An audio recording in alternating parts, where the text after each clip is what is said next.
Hello, everyone. Hello. Hello. Hello. What's up, guys? Not much, man. Long time. Yeah, it has been another couple weeks since we played. Good to be back. How you guys doing? Pretty good. Pretty good. Good, Great. good. Glad to hear it. Do you guys remember where we left off and what happened last time? I was in a wagon. Yep. Oh yeah, he was like a trap. That's what I remember. And then we just started combat. Is that what happened? Is that what's going on? Yes. So, kind of long story short, you guys kind of made it through the right hand, like the eastern wing of the dungeon, and right as you got through that side, Chewie got by one of the stone cursed statues and petrified and turned into the crystalline statue version of himself. And as you guys continued to kind of you were debating going into the tiny hut that Darrow can summon, and you decided to put Chewie in the wagon cart and do a little bit more exploring, and you saw a patrol of the snake men coming down the main hall that you had uncovered, and you decided to go back into the part that you had already kind of discovered and ambush them. And as they saw Chewie's petrified statue self sitting in the middle of the hall, they ran out the door, and you guys just jumped them right as they came through the doorway. So that's where we left off last time. So it's going to be initiative for all of you guys, except Me. for Chewie.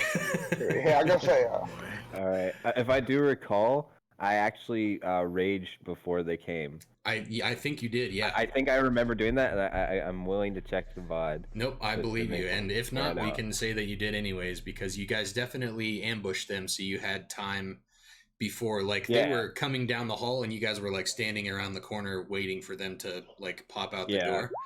So I remember specifically a time that I could finally, like, be able to use it that's not in combat, and I was like, now I can do it. Right. So, is there such thing as advantage on initiative? Sometimes you can have advantage on initiative, yes, but so this, because you guys ambushed them, you guys have surprise on them. So the way that surprise works is there's not like an extra surprise round. It's just a normal round of combat with normal initiative and everything. But any creature that is surprised just doesn't get to act on their turn during a surprise attack, if that makes sense. So it will still go in order. Like if they get really high initiative, it will still be like their turn, but they just like don't get a turn, you know what I mean, during the surprise attack. So you guys ambush them, so they are both surprised, and I will roll their initiatives. It's Darrow out of the gates with the super high one. Aw. How are you today, sir? I'm not bad. Eating. Nice. All right.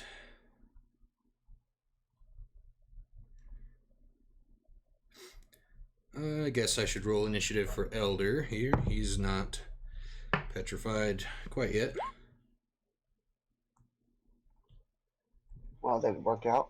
I was trying to get 0 to come up. All right, Chad got a 4. Is that right? Oh yeah. Big 4 for Chad. Very nice. All right. Hey, Smart. Welcome to the stream. Thank you so much for the host and for the kind words about the overlay. I really appreciate that. And Rhino Dino, what's up, my man? We are playing some D&D. That is what this is. Okay, so you guys caught these snake guards they kind of did not have any idea what was going on. They saw this giant wagon with a giant bugbear statue in it, and they figured maybe they're kind of used to, you could hear them talking to each other down the hall. You could hear that they're kind of used to these stone cursed statues like wandering around and causing some chaos in the halls of the dungeon here. So you figure And this, I'm just using everyone's passive perception. Like you just kind of naturally have at least enough perception to pick up on this in your own way. That they have some way of dealing with these stone cursed on their own. Like they either don't attack them or don't affect them, but they, as soon as they saw Chewie's statue body sitting in the floor, they kind of ran towards it and they're like, "Oh man, one of the stone curse must have acted up again or something and done something," and they left a statue sitting around and they burst through the tunnel door, and you guys were on the sides of the tunnel and you all attack. And Darrow, you get to act first as you see these two snake men emerge, and they're both wielding their weapons, and they come flying around the corner towards, which I guess Chewie would be like in the middle here that they could see him. So it's all you, Darrow. Okay. I think I'm gonna cast Shatter. Okay. Let me see what that looks like. This is the first time I've used it. Okay.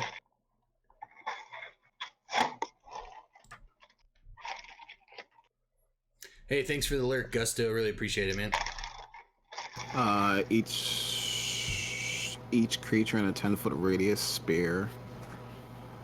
They must make a Constitution saving throw.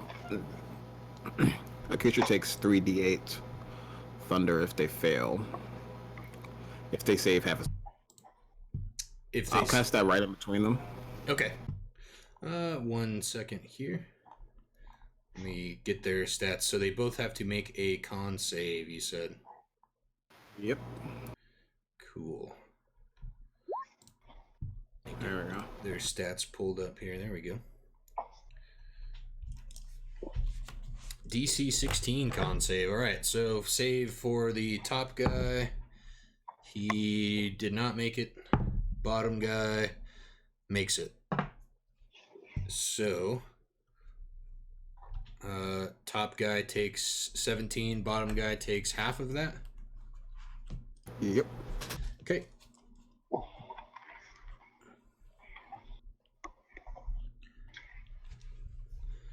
And anything else?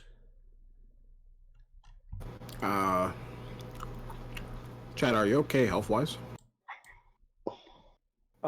Yeah, I think I can be okay for a bit. Alright, I'll hide behind Chad. Okay. On the backside here? Yep, next to his butt. Cool. You blast these guys with this awesome shatter, and let me see if I have a... I do. Okay, cool. Boom. Fancy. Thanks to Dr. Feargood for setting up the awesome little animations there. And it's over to Chad's turn. The snakes kind of pop out of this tunnel, and immediately you guys get the jump on them, and they're surprised, and it takes them a second to gather themselves. And you look and you see that you have a moment to strike before they fully get aware of their surroundings, Chad. So what would you like to do? Chad Supreme! I'm just gonna come out with like a whirlwind of triple attacks onto like just the closest one. Sure, yeah. You're like around the corner, and this one pops out right in front of you, so you can run up right to it. Yeah, he's pretty much just like he's gonna like kind of like shout like he's just gonna like nobly kill it, but he's actually just gonna like attack it like an animal with like 3 vicious strikes. Sure. So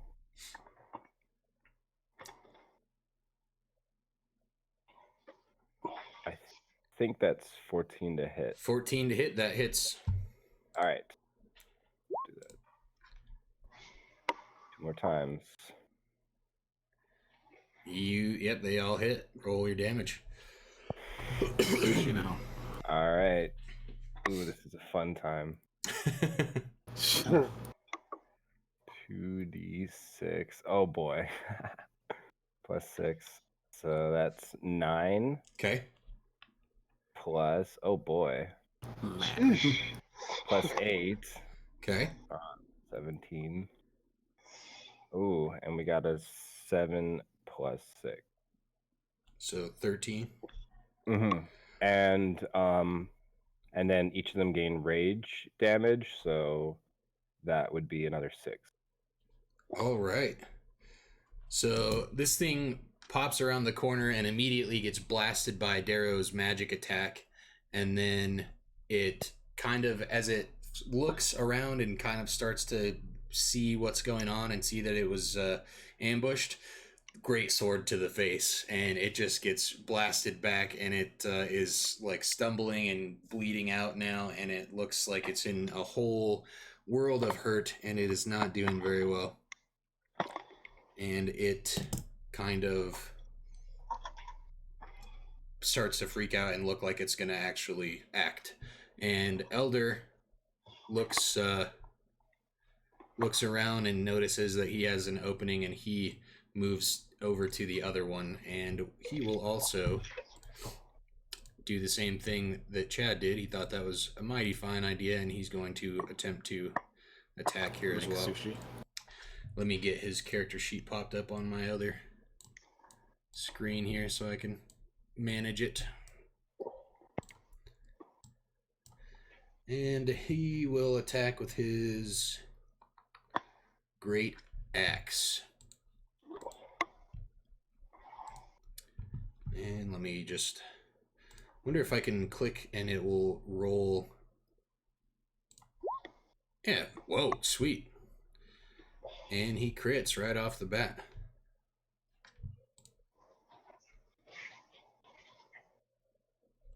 And another D12.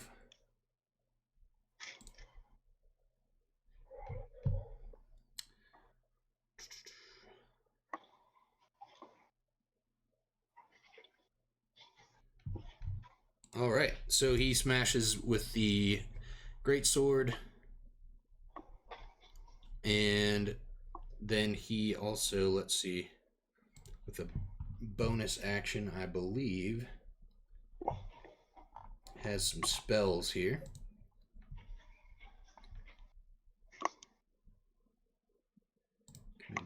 Can I do this as a bonus action? I don't think so. Okay, he's just going to make another attack. I'm just going to roll my dice. And he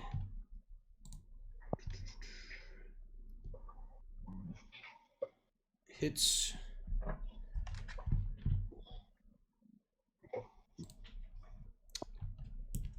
All right.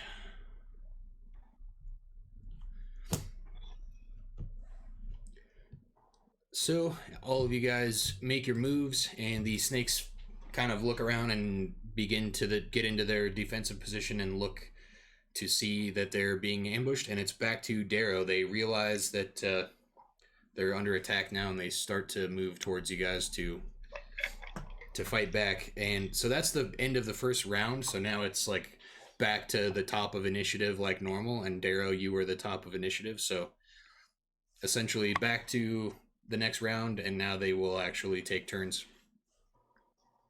I'm gonna move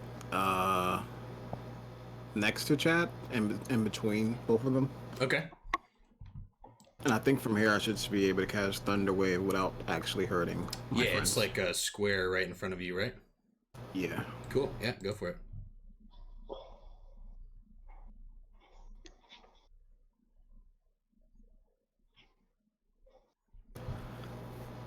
I think if they fail, they get knocked back. Yes, and I think they only take half damage if they succeed, right? Yeah. And they both failed. They don't have the greatest constitution. They're kind of weak little snake body people, so they take 11 damage and they get knocked back. Yeah. 20 feet? Are you positive? I think it might be 10. I'm looking now, yeah. Either way, actually, it doesn't really matter, because as you 10 feet, yeah. you go in front of them and you kind of position yourself to be, you have like one hand and you can like blast this force wave out of each hand in front of each of these snake men that are starting to attack. And with both hands in front of them, you blast them with this thunder wave, and they both just like disintegrate and are dead. I pulled a Goku. Yeah, That's what you're saying? it was awesome. So as they disappear, you notice one of them, nothing is left. All the scales of his like lower half, this like leathery snake tail body, everything is just disintegrated, and this metal trinket drops on the ground. And Holy Chad! What the Chad was that? Good move you job, guys Mohawk back Chad. in here. Thank you, And I go to, and I give him a high five, a mighty one. Dislocates my shoulder. Let me pop that back in for you, Chad. Like, way too hard. Just like rolls your back. A very mighty high five. I guess I go and like look at the like thing that dropped, and I kind of like look at Darrow and just like see like how he responds, I guess.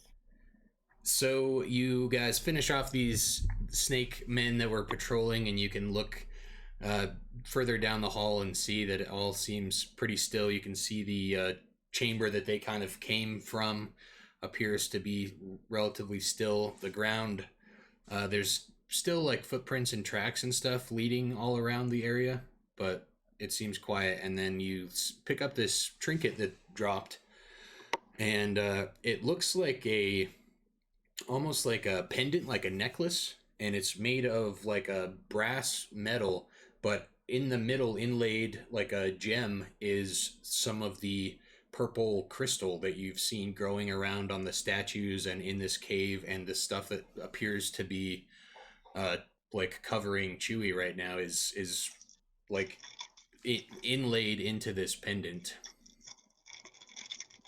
Maybe this is how they control the statues. I mean, I find it hard to believe that we don't see any snake people frozen around here. Or maybe it's just a magic ring with superpowers. Huh. I mean, that's an idea. Why don't you put it on?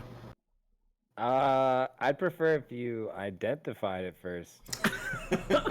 Good Chad, please. Or Chad, I cast identify on it. Okay.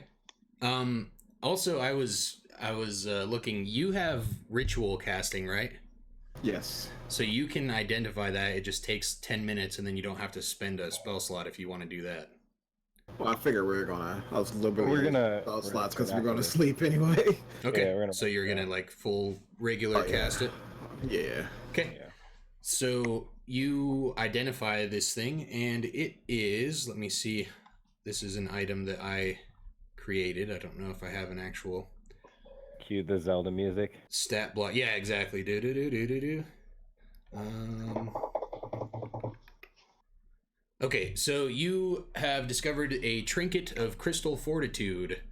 Whoever wears it, and it's just worn like a necklace, so it doesn't take up any sort of inventory slot or armor slot or anything like that.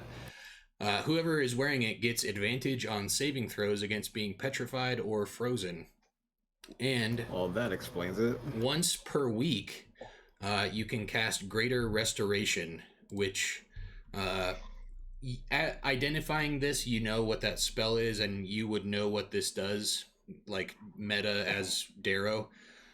Greater Restoration, you can cast this on someone who is petrified, and it will unpetrify them. Ah. Well, this looks like a Chad necklace. You hear the faint sounds of a bugbear in your mind. Well, let's go ahead and set up the hut. Chad puts on the necklace. Fits good. Let's take a nap. So Chad is just like, well, we have. I can't think of a single use for this. Let's go to sleep. Well, it helps. It helps. I don't get petrified, so That's right. That's true. And then if I get petrified, he can cure me. Oh yeah, that's nice. Eldridge in the back, like, are you kidding me? Yeah. So let's go wait for him to unpetrify now, guys. Yeah, I mean, we get to just hut. Let's go. I mean, hot do up. we really want to use it though? Let's be real here. Do we really want to use it now? We could pair it with. I mean, we could save it for a more dire situation.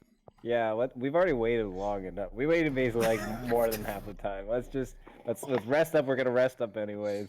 Yeah. Let's. It isn't like there's a good chance someone else is gonna get frozen again. So being able to instantly unfreeze them, let's have that in our back pocket. While you guys are debating the usefulness of this new item, you see like one crystal tear roll off of Chewie's statue body. Elder kind of like picks up the handles of the cart and says, "Well, like let's get out of the way somewhere if we're gonna go and rest." Yeah, we're kind of out in the open we're here. in the hallway. He says, "Should we go back the way we came, or should we go towards where those guys were coming from?"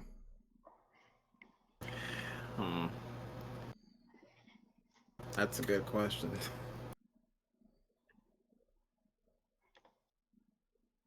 What do you guys think? Well, honestly, we'd be okay. I don't think anything can enter the hut. Unless I say so. Sure, but it is visible, like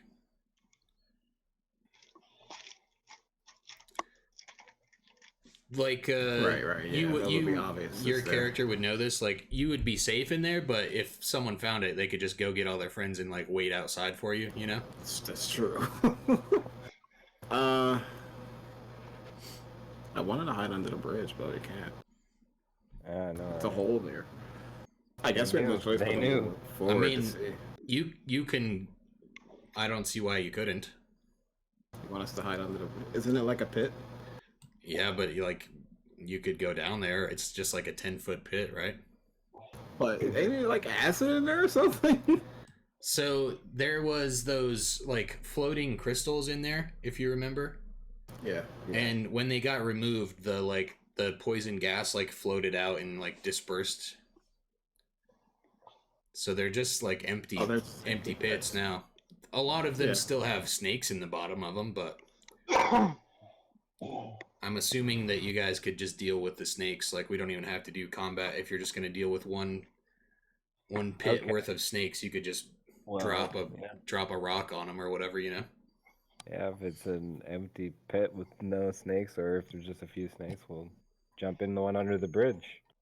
Okay, let's go bridge.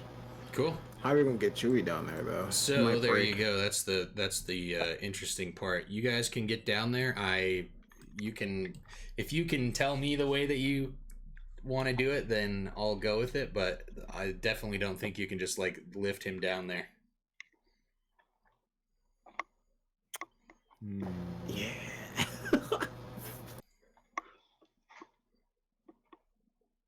Don't think I can carry him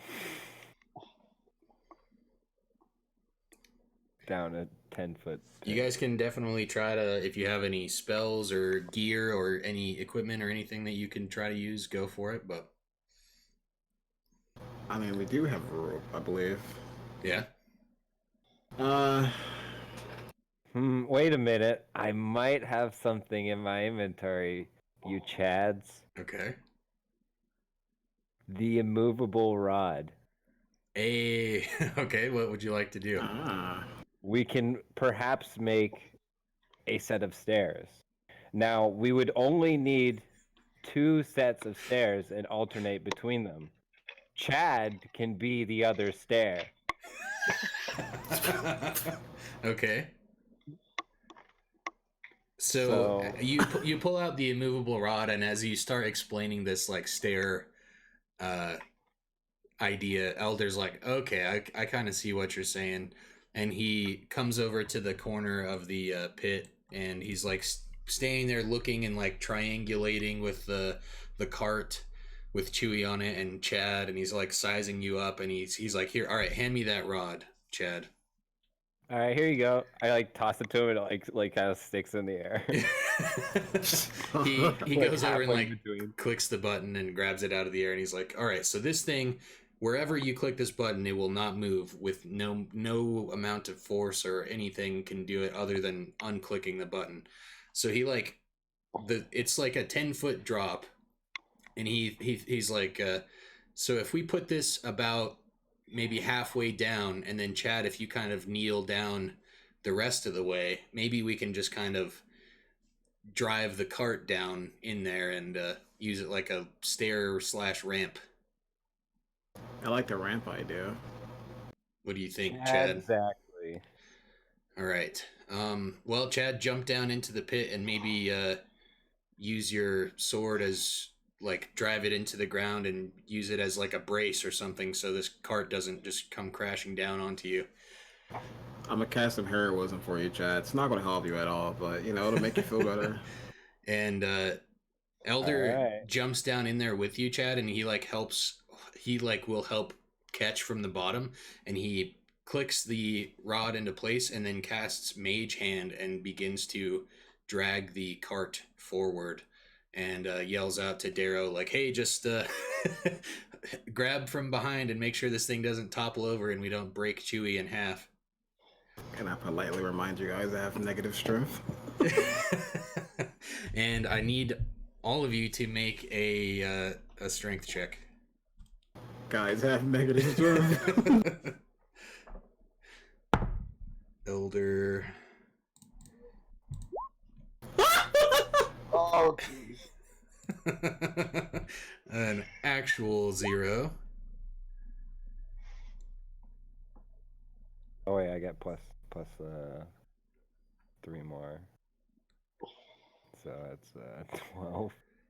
Okay, Elder got a 13, and the DC for this was not very hard because you guys came up with such an awesome plan. So it worked out. It started to topple a little bit, and Darrow went to grab, and Darrow, you kind of like strained your shoulder a little bit and hurt yourself. Busted up. I love making bones. But Chad, Don't worry, Chad will help your bones later. in very Whoa. stylish fashion, Chad was both the stair and like the guidance at the bottom, and his tail kind of whips up and grabs onto the cart and sets it down at the bottom, and all seems safe at the bottom of the pit under the bridge. The Chad stair, that's right. What's up, Tweedler? All right, so you guys, you got your 600-pound bugbear statue into the bottom of this pit. See, now he might be upset that like we didn't instantly revive him, but like we put it's like more effort to not revive him. You know, You means did, we yeah. care about him Care more. We that could have just much. left him out. We could have just dropped him down carelessly and hoped that he didn't crack. You know, like we could have done a lot of things. That's true. You actually worked harder for this. Yeah, we did work harder, so hopefully he understands that. I As you hop down and cast the thingy thing. cool as you're explaining that it was like actually harder to do this, Chad, Elder is like, man, when he wakes up, we should tell him it's been like 100 years or something. Whoa, that's messed up, man. I wonder if they can see in that. Like, Is can that they how you get sense off, us? old man? He's like, you gotta get your kicks where you can, I guess. Let's get some rest. And Darrow casts what is it, Liamon's tiny hut, Yes. and the bottom of this pit, a dome envelops you guys, and you're now in a little pocket universe inside of this kind of see-through hut. And you can actually, I think you can customize it however you want, Darrow. You can make the hut look like however you want it to look. Like in the inside of a pirate ship, probably. Very nice. Just be in the lower decks. Yeah, this one's a pirate ship, lower decks. This Cool. time. Nice. Yeah, you could change it every time if you wanted to. Not this again. And Come on, Chad, we're used to this. I'm not used to any of this. Before I came here, I was used to all cold stuff. Alright, the next one will be a frosty Freljord for you. there you go. Everyone will love it. The inside of an I don't think igloo. so. So you guys are all safely bundled up in the hut underneath the bridge, and I'm assuming you're just going to take a long rest. Yes, sir. Okay. So everybody, go ahead and use your long rest or whatever you need to do to recover all your HP and all that good stuff. Let me make it so that Elder's spell slots are all back.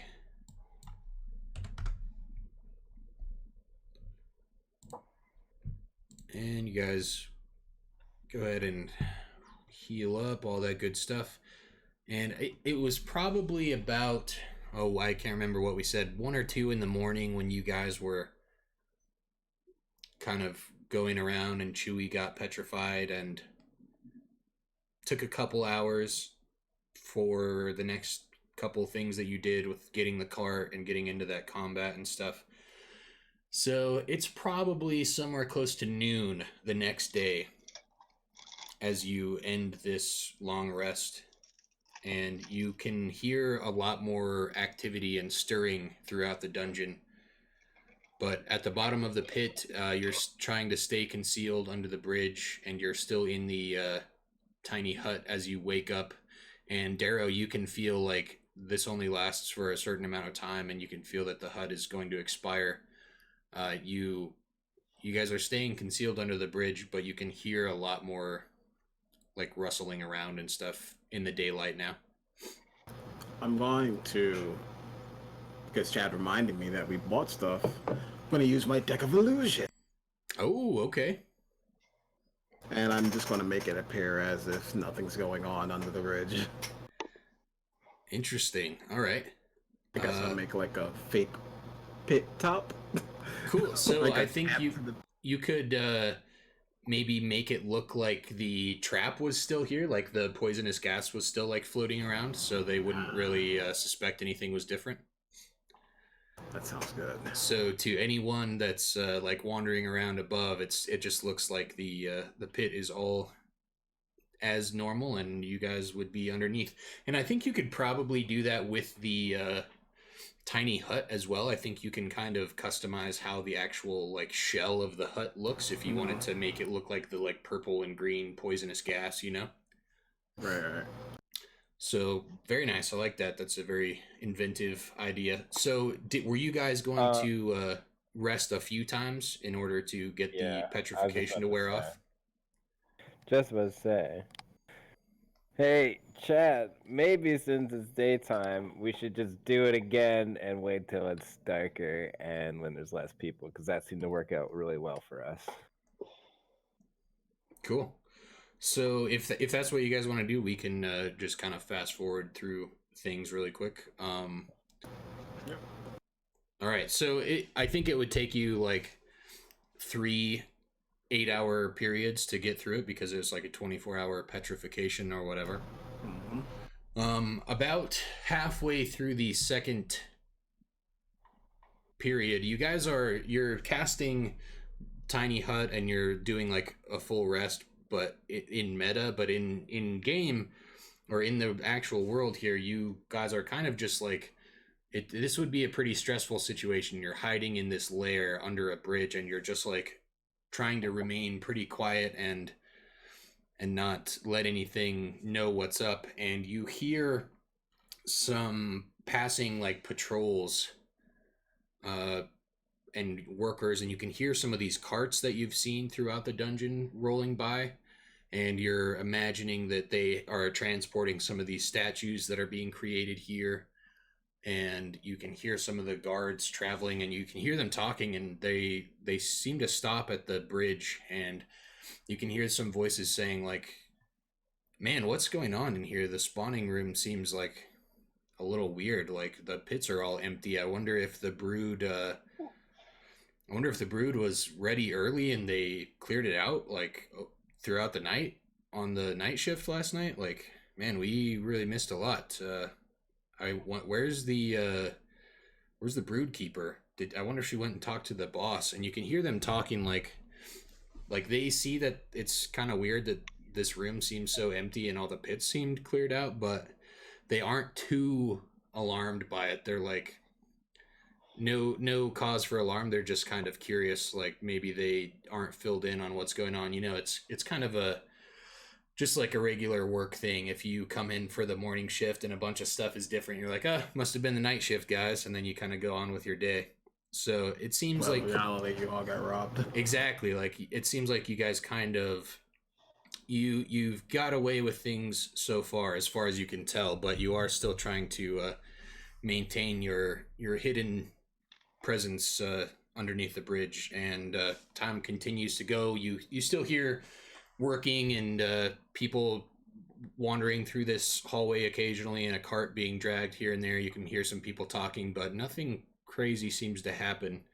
And time passes. You can tell it's around nighttime again as the third hut expires, and you're all fully rested up. And Chewy, these crystals slowly begin to like flake off of him, and then eventually they just kind of disappear.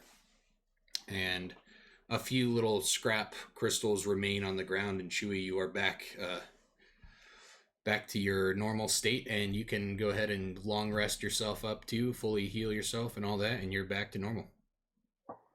Ah, Chewy, you're back. Nice of you to join us. Elder claps you on the back and says, "Hey, welcome back to the land of the living." Or at least the moving. Yeah, what happened? Well, you failed to dodge. Seems as though those statues got the better of you, and they infected you with whatever that crystal is doing to them. But luckily it wore off after only a few short years. Years? Yeah, we've been here for a while, dude. I've been keeping you alive for a while. I'm exhausted. I need to take a nap. But you don't look any older. Elder I'm an elf, so. Elder keeps laughing and says, I can't do it. I'm sorry. It was only a day. It was definitely stressful, though, Chewy. Don't do that again. I was afraid. I only had Chad to talk to, and Elder's blind, so he didn't get my jokes because he couldn't see it. Wait, Elder's blind? Isn't he blind? When you guys met him, he had a blindfold on, but he doesn't anymore. I thought he was Daredevil. He's not quite that cool. He is the Chad. He's the father Chad always wanted. When he was transported to this world, like you guys were by Rabble, he was being like held prisoner in Waterdeep, and he had like a blindfold on from the prison guards. But when he got here, it was removed. I just assumed you were blind. You never said anything otherwise, Elder. He's like, yeah, you never asked, I don't think. So that mean you saw me doing my secretive stuff in the corner? he's like, so yeah, Chewy, welcome back. Thanks. Is it nighttime yet? Yeah, it is. It's back to pretty much like 24 hours from when you guys came down into the pit. All right, can you guys get all your stuff ready? I want to just look out and see if anyone's here. Okay. Good luck. You can use the immovable rod again if you want to try to stand up a little bit taller and peek out. Perfect. Yeah, then I don't have to hop up and clasp my hands loud. Yeah. So yeah, you can peek your head up, and the illusion that Darrow set up is still there. So it kind of looks like you poke your head up through the mists a little bit. And now that it's nighttime, it seems like this room is still relatively quiet now. The motion has kind of calmed down. As you poke your head up to the south, like towards the entrance of this room where you guys came in at, you can faintly hear the sound like some footsteps, and a cart just left that way. Like maybe they were kind of making their way through this room, and just as you looked out, they were leaving. But other than that, you don't see anybody in here. You see, chat. I come back down and I like kind of like, say in a lower voice. All right, I think I heard some people leaving. That might be the last guys out, or there might be one more. So it might be a good time to scout out. We could take at least one group of them at a time. We did last time. Those guys were nerds. I agree with you. Come on, let's go. You can help me up, chat, please. Yeah, sure. I like toss them up. So you guys, I climb out. yeah, you guys all get out, no problem. You're all back up on surface level. Easy. So I guess we just continue on what we were doing. Nothing's changed that much, you know, Chewie. We did kill a few snakes. That's about it. I hate Surprisingly, snakes. they haven't been upset by that. Elder turns to Chewie and says, be careful of the claws on the statues. It seems like that's what got you. We did find that fancy trinket there that Chad is wearing that may be of help to us in the future, but we should all definitely avoid getting frozen again. That definitely is a setback. And Yes.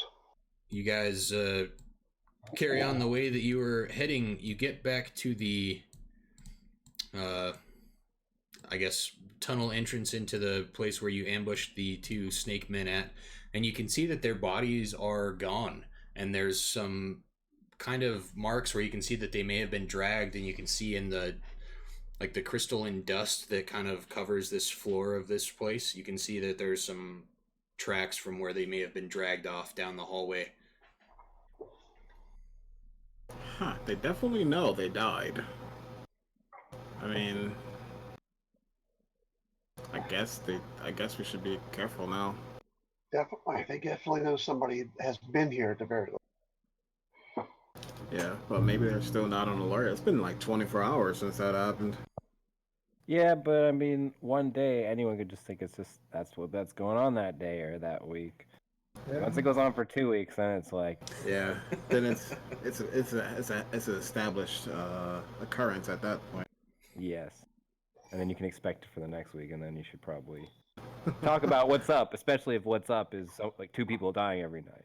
I mean, so we can kill 2 people every other night, not, you know. You guys are just gonna stay here forever and set up your own serial killer circuit. Yeah. All right, Chewie, lead the way, buddy. Yeah, we're just sitting inside like that, like invisible hut for like 90 years, like plotting the ultimate like what? We just Eventually, like an entire island is empty of snake people because we've killed them all. No, they're just taken over by the witch. You never go back and save the world. You just stay in here and murder people forever. It's too lucrative, man. It's too lucrative. No, we're sitting there for 90 years. We're just like plotting the whole time, like how we're gonna kill them. Like, two at a time. No, 3 at a time. No, 1 a week. So you are in this tunnel and you can see the middle. It comes to this kind of 3-way intersection, and you can see all the way. If you were to keep going straight, you would go towards where the patrol of guards came from. And then there's also a passageway that goes to the north. All right, that's the real question, guys. Which path do we take? This could change everything. I think we should see if it loops around first. Elder pipes up and says, it's not a bad idea to know kind of the layout of the place before we head too far in.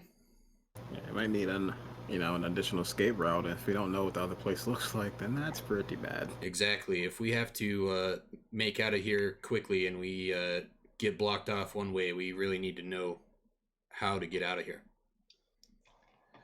Chad likes knowing to learn things. Elder votes going straight to see if it loops back towards the entrance. Yep. That's fine with Straight me. it is. Okay. Who is leading the group here? Chewie. Yeah, thanks. I will keep my distance from the From the statues, you say? Uh-huh. Okay. As you come down the hallway, you can see where the tracks are, that you can see the body got dragged. is going the same way that you guys have elected to go, like straight into this other chamber here. And the statues in this little section here across from this main hallway, they seem to be the same kind of like statues that by now you guys can tell are the stone cursed, but they look much, much older. Like they've been here a very long time. There's a lot of chunks and pieces of stone that have been broken off, and the weird, creepy vibe that you get from normal stone cursed, like if you blink your eyes or look the wrong way, like they might look like they even moved a little bit.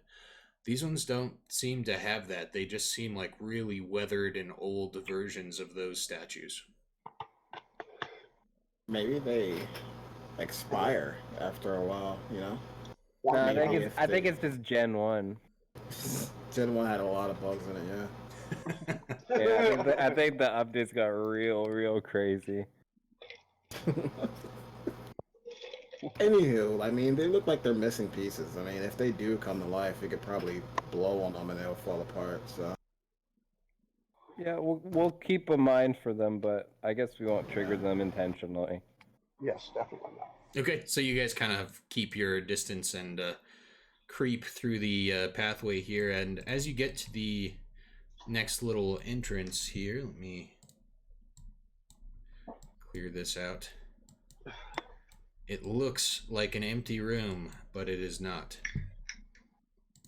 So you get into this room, and you're gonna have to pretend a little bit here. You get to this room, and you can see the trail where the body was dragged is dragged right up to this little bedroll in the corner, and you can see the remains and like bones and like a little bit of like a snake shed tail, like pile of body that's been like laid here, and there's a couple other bodies and some bedrolls, and it looks like this room. It doesn't look like it on the map, but this room appears to be like the place where the like workers and guards of this place like stay. It's kind of like a little mini barracks room with some bunk beds and some piles of hay where there's you can see in the corner there's a couple people sleeping. So let me put them on the map here. Apologize that I didn't have that on there. And let me find it.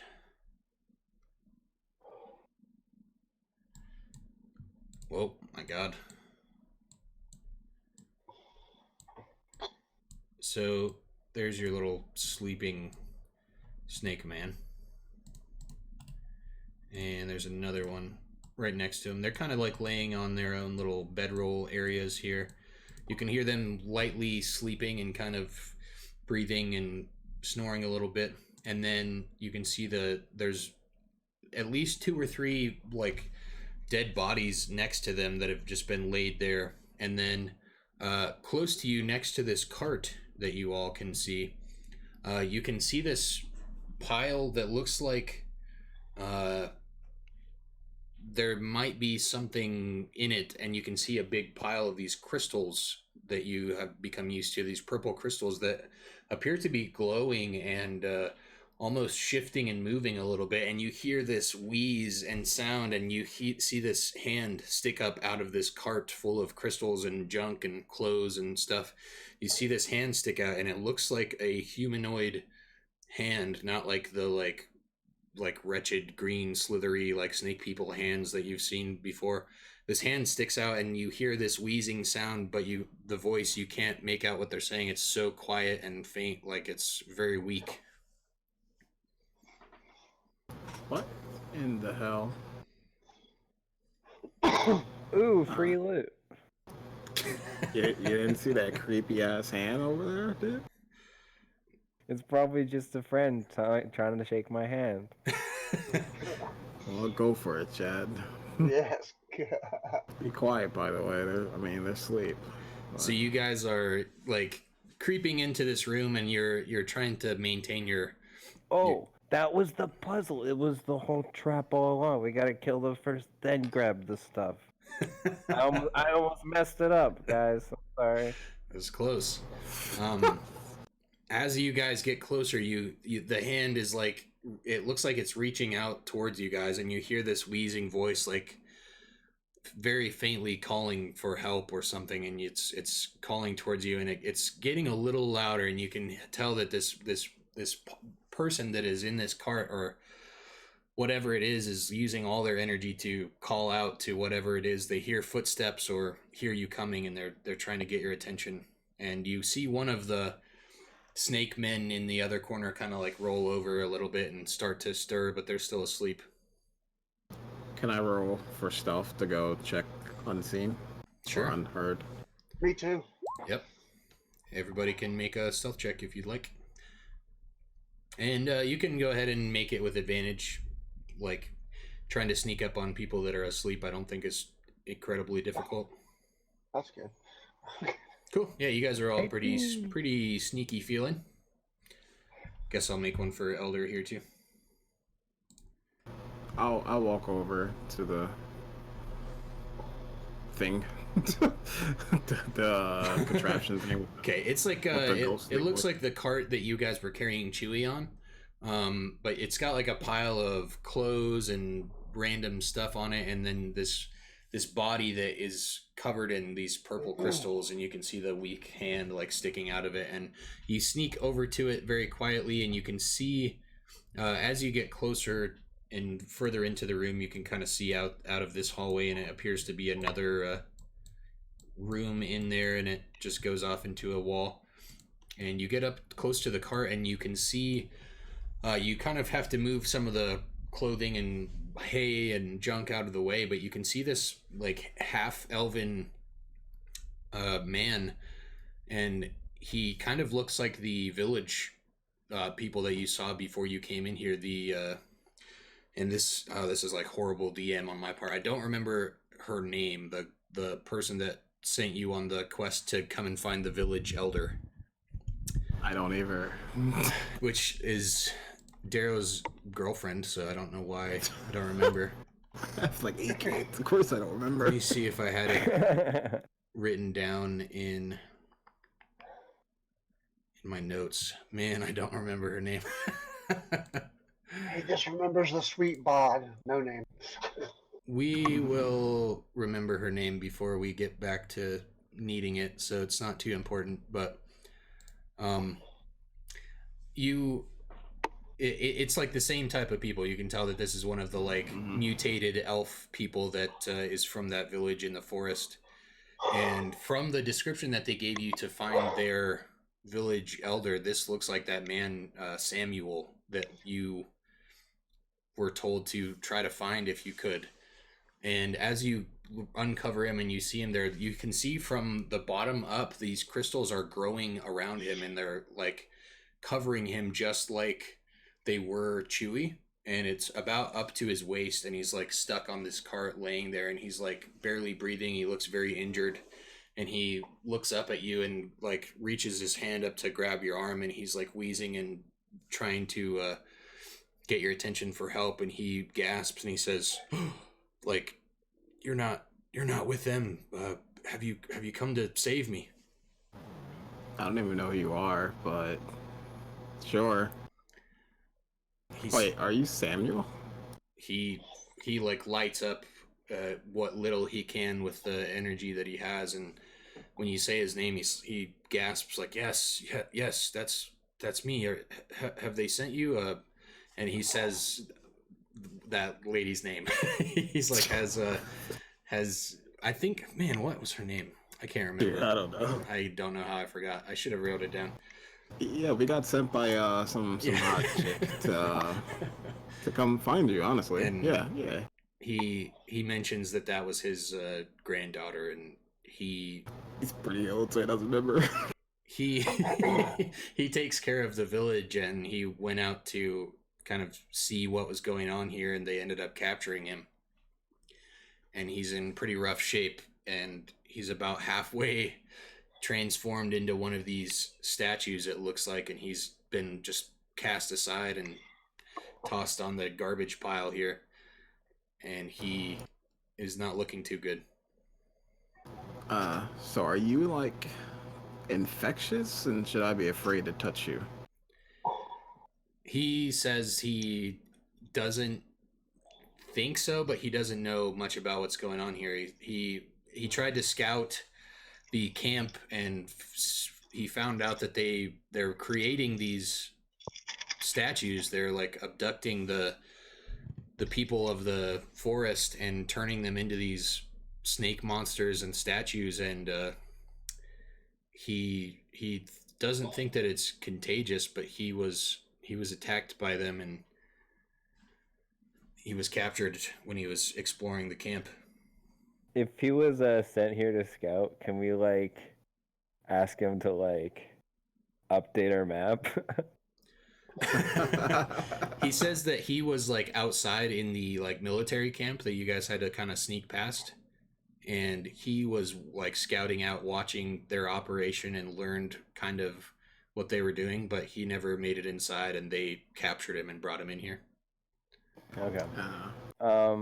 So He says, I don't know the way back or anything. I don't know the way that they brought me in here, but I know if you keep going down that hallway, and he mentions the one that you guys just passed, not the way that you're currently going, but the one up to the north here. He says if you keep going down that way, you'll find who's running this operation. Okay, Chad has a plan if everyone wants to hear it. Shoot, Chad. Sure. Well, we have a friend and a side quest, and we can complete it and leave. It's nighttime, so we pretty much would sleep here again anyways, so we could go back to base of operations. But why waste some of this nighttime? Chad thinks, hey, why don't we fill out some of the rest of this map? If there's a chance it connects on the other side, then we'll fill out a little bit more map, and then we can come back later, and then come back and meet the head honcho after bringing back our friend safely.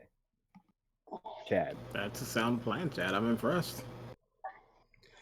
So Elder says, so let me get this right. You want to rescue the elder, the village elder Samuel here, take him back through the way that we haven't been yet, and then come back later and finish the rest. Well, we can ask him if he wants to perhaps rest in a hidden, hidden campfire area, or maybe he enjoys that bundle of rags Sure. and the pile of dead bodies. I don't know. And he can just be comfortable with that for like an hour or so while we clear it out. It's up to him if he wants to follow. But we got to clear out this room real quick. So. So as you're all debating this plan and stuff, you notice that the snake men in the corner, they start to hear you guys talking about all this, and they look like they're waking up. And you have a couple of seconds to decide what to do as you see that they kind of like start opening their eyes. And Elder says, I think Chad's plan is as good as any. Like, let's deal with this, and then we can hide him or whatever. That's right. Yeah, Chad's right. Chad attack. It's going to slow us down if we don't handle this right now. So let's go ahead and chop these snakes up. Heck yeah. Yep. So, back to the battle room here. And Chewie is officially back in action. Very nice. And let me throw a couple of these snake boys down here. So they wake up and they start to charge, realizing that you must be the invaders who've been killing off their friends. And they shriek in this primal snake language that Chad can kind of understand and hates. Oh, it's horrible. How many of them are you? And Chad, you can hear that they say like, "What the hell? They have a dragon with them. What's going on here? They must be the murderers." And they charge at you, and that's going to be initiative. Oh, jeez. Welcome back. Yeah, you got a slow start going on there, too. Yeah. Got concrete in your veins. A little sluggish still. 1 second. Okay. Did everybody roll initiative? Yes.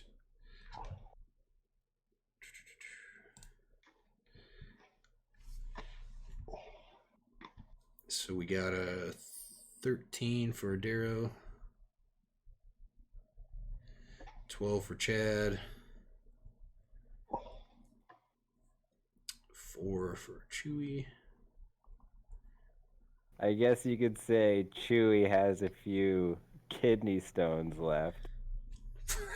I don't even get that at all. It was a really bad pun.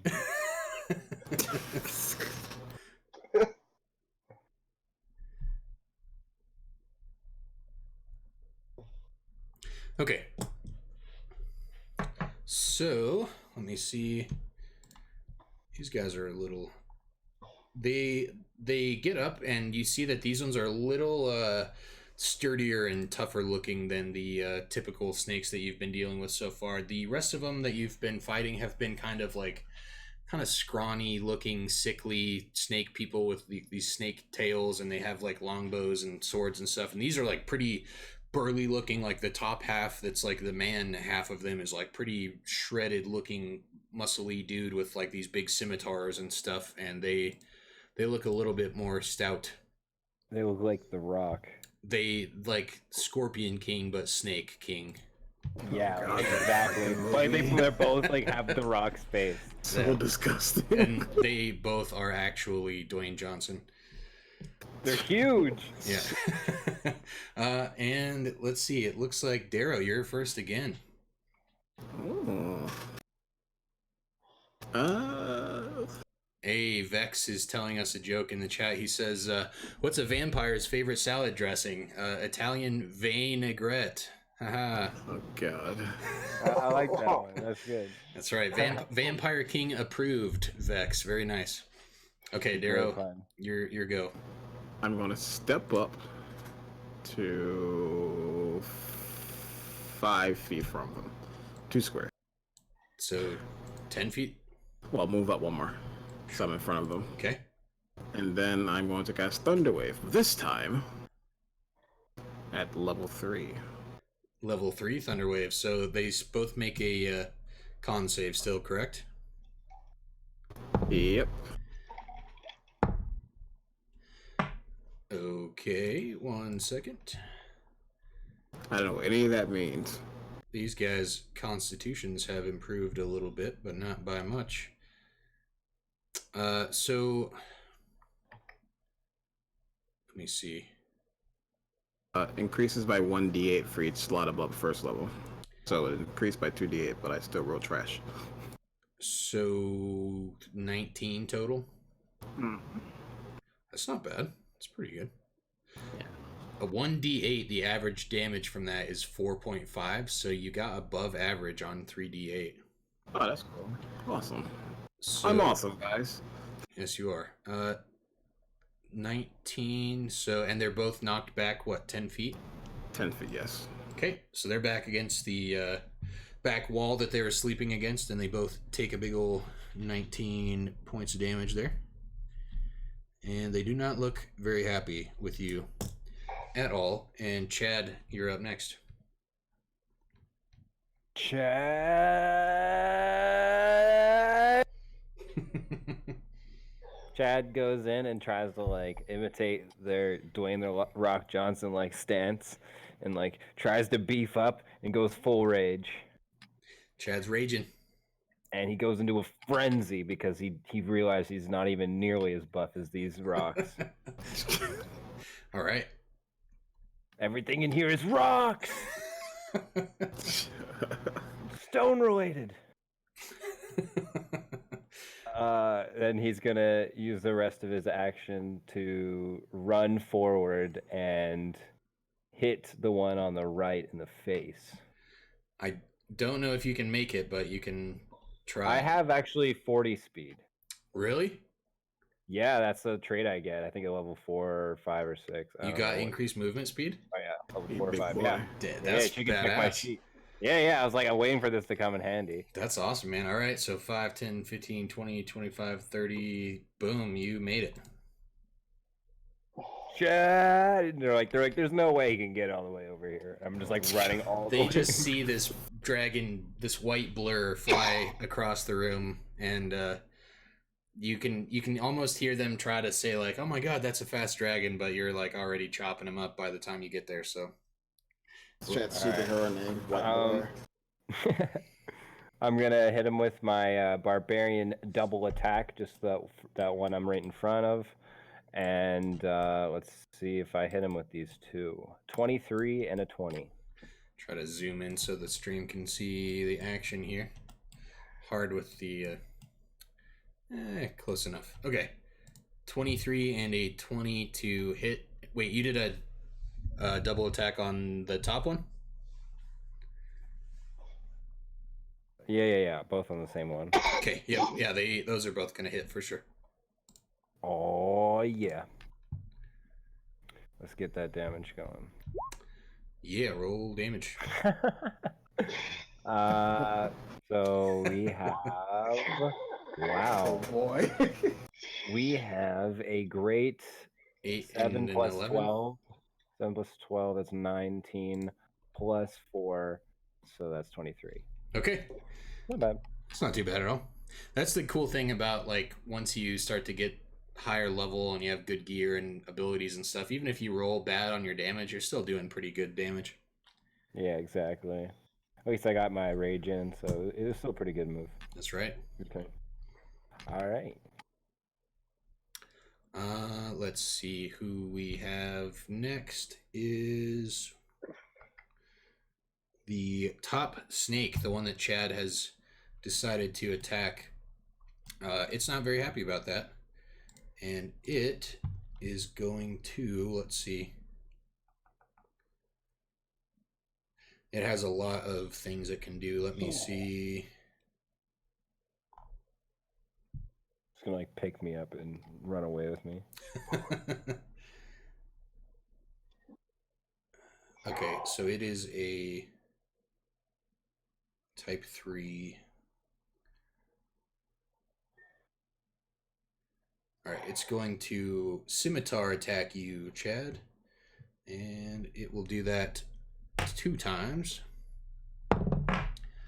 23 to hit and a 11 to hit. 11 does not hit, but Okay. 23 does. So 1d6 plus 3, so it takes 7 damage, and that's slashing damage in case you're resistant to that right now. Oh, not 7 unholy damage? Well then, Unfortunately not. I believe I get resistance to slashing, so Cool. that would be rounded down. And after it attacks you, it rears back and lets out this like strange noise that you can't understand. It seems like it's still like speaking, but it's in a weird language that is not the like weird like a new snake version. draconic that you're used to. And as it does that, it totally changes shape, and now it's just a giant snake. It's no longer a like humanoid snake. It is just like a gigantic, like Chamber of Secrets Harry Potter giant snake. It's still somehow That is buff. so disgusting. And it will now be the next snake's turn, directly underneath him, and he will, let me see, stare over at Darrow, who knocked them back, and he will attempt to cast Suggestion on you. Ha! I think ha. Wait. Are you immune? I have advantage against being charmed. Okay, cool. So, Suggestion, make a wisdom saving throw with advantage, I guess.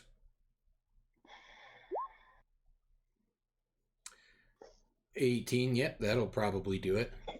So it whispers like parcel tongue style at you, trying to suggest that you back off a little bit, and you just easily shake it off, and you're like, no, that's not gonna work, buddy.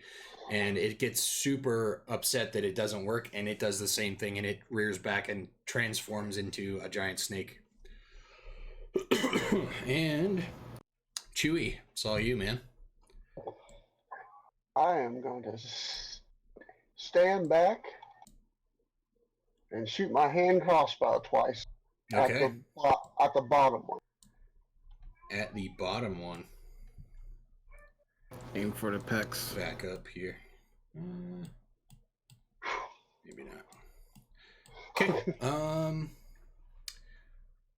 Yeah, go for it. Let's see. AC is 12, so both. The first one hits, second one does not. So roll damage for one of those. 6. Yeah. Cool.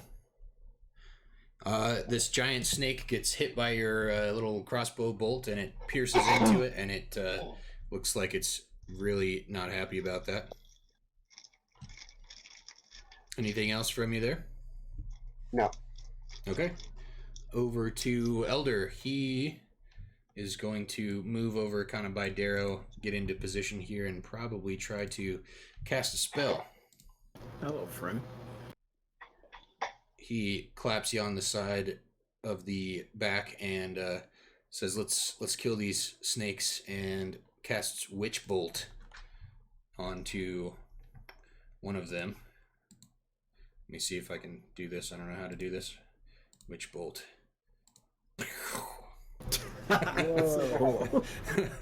And I don't know how it actually works, so let me cast it really quick.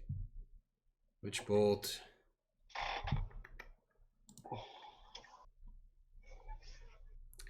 Beam of crackling blue energy lances out towards a creature within range, following a sustained arc. Ranged spell attack. On a hit, the target takes 1d12 lightning damage, and then they're kind of like grappled by the spell. So on each turn after that, you no longer have to like cast the spell at them. You can just keep it going on them and use your action to make them take more damage. So it's kind of like hitting them with like a spell whip that they get stuck on. So he got a 13 that hits, so it takes 1d12 damage. 1. So the bottom one takes 1 damage, and then it's like grappled in this like beam of electrical energy, and next turn he doesn't have to try to hit it again. He can just make it take more of that damage. Back to Darrow. And I want to pull out my hand crossbow and use it. Heck yeah. Fire away. Oh, my bad. Short bow. Is that a damage roll? Yeah, you rolled 1d6. I was like, that is horrible. I don't know if I have any bonuses for it. I'll just roll the 20. You should be proficient in it. It should be 1d20 plus your dex plus your proficiency modifier, which is plus 3, right? Ignore that. How do you use the dice anymore? I've not. If you click, let me see if I can bring up your character sheet here. So short bow. You don't have the short bow like put in there. Yeah, I guess I did correctly. It wrong. So your attack. I'll just fix it really quick. Hang on.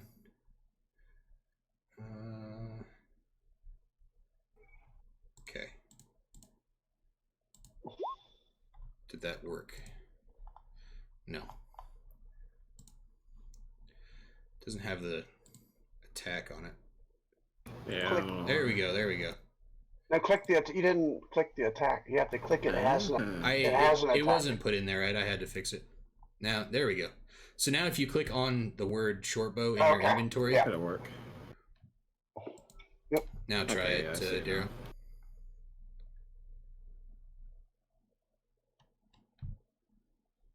Oh boy. All that for that. Unfortunately, you take out your short bow and Elder like leans over and like starts to teach you how to use it and stuff, and you fire it off and it just goes into the wall. Sorry, Papa. I suck. Oh, that's funny. Any bonus actions or anything from you there? I'll give Chad some inspiration. Cool. Bardic inspiration goes over to Chad, and he also gets to heal 1 hit die, I believe, right? Yeah, are you hurt, Chad? Like slightly. Yeah, go ahead and might as roll well for your hit die. top it off a little bit if you want. Hey, welcome to the stream video. How's it going, man? After that, Darrow, it's going to be back to Chad's turn anyways, so do your thing, Mr. Chad, unless you wanted to move anywhere at all, Darrow. No, we're good. Cool. Chad Supreme? I will step once to the right. Sure. And then, or, you know, like up, I guess. You're right. Yeah, my right. Okay. I guess. Like one more. Yeah, there. Okay. So that they can land some good AoE spells if they want. Ah, okay. And Smack then him from the corner.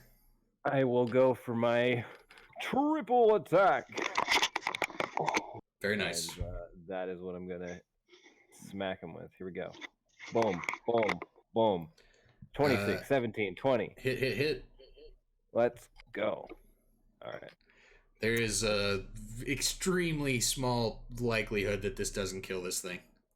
All right, we got 10. We got 12. And we got 8. So you wind up and attack this thing 3 times, and it's definitely going to kill it. How do you do it, Chad? There's still more damage. Yeah, but you don't need to calculate it. It's already going to be dead for sure. I love math.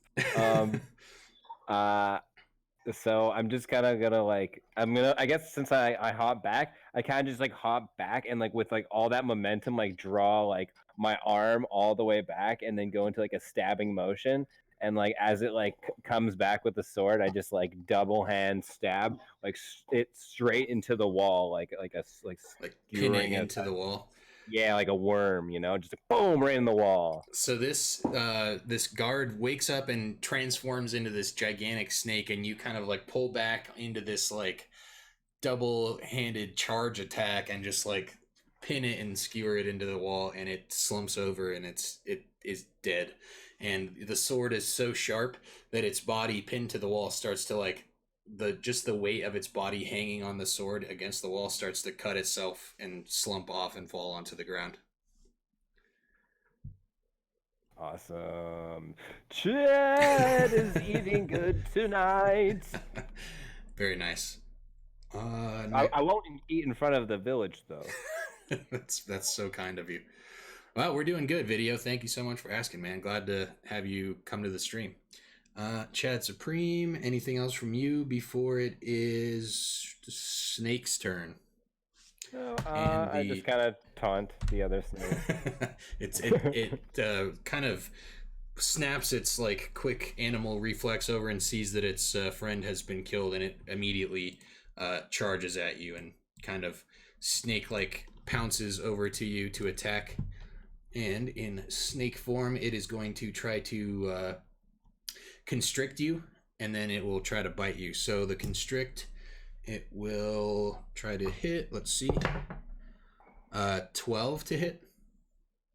13 armor. Oh, so this thing makes this like pouncing charge and tries to jump and like wind around you and grapple you, and it kind of slides off around your back and doesn't get a full grip around you with its tail, but then it does try to bite you, and that is a crit, and it will do, let's see,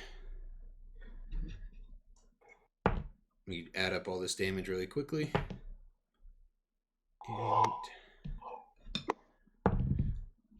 So you're going to take 8 piercing damage, and I'm not calculating your resistances or anything, so you can do that if you want. And then 6 poison damage.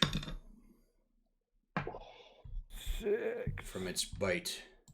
Does it give a residual like poison debuff for like the one turn, or No, what's it's it? just that's just the type of damage that it does is like a poisonous Just the damage. Got it. damage. Yep. And that's gonna be it from the snake. Tried to grapple you, failed, and it bit you on the back of the leg there. And it's over to Chewy. I am going to move up at an angle to get a clear shot at the Okay. crossbow. So about like right there. Yeah. Cool. Yeah, you look like you're pretty much in shooting distance and angle of this thing. Fire away. Boom. 2 direct hits. This thing's AC is only 12, so. So 8 and 9, 17. 17. Takes a pretty sizable chunk, and you can see it looks like it's getting pretty weak.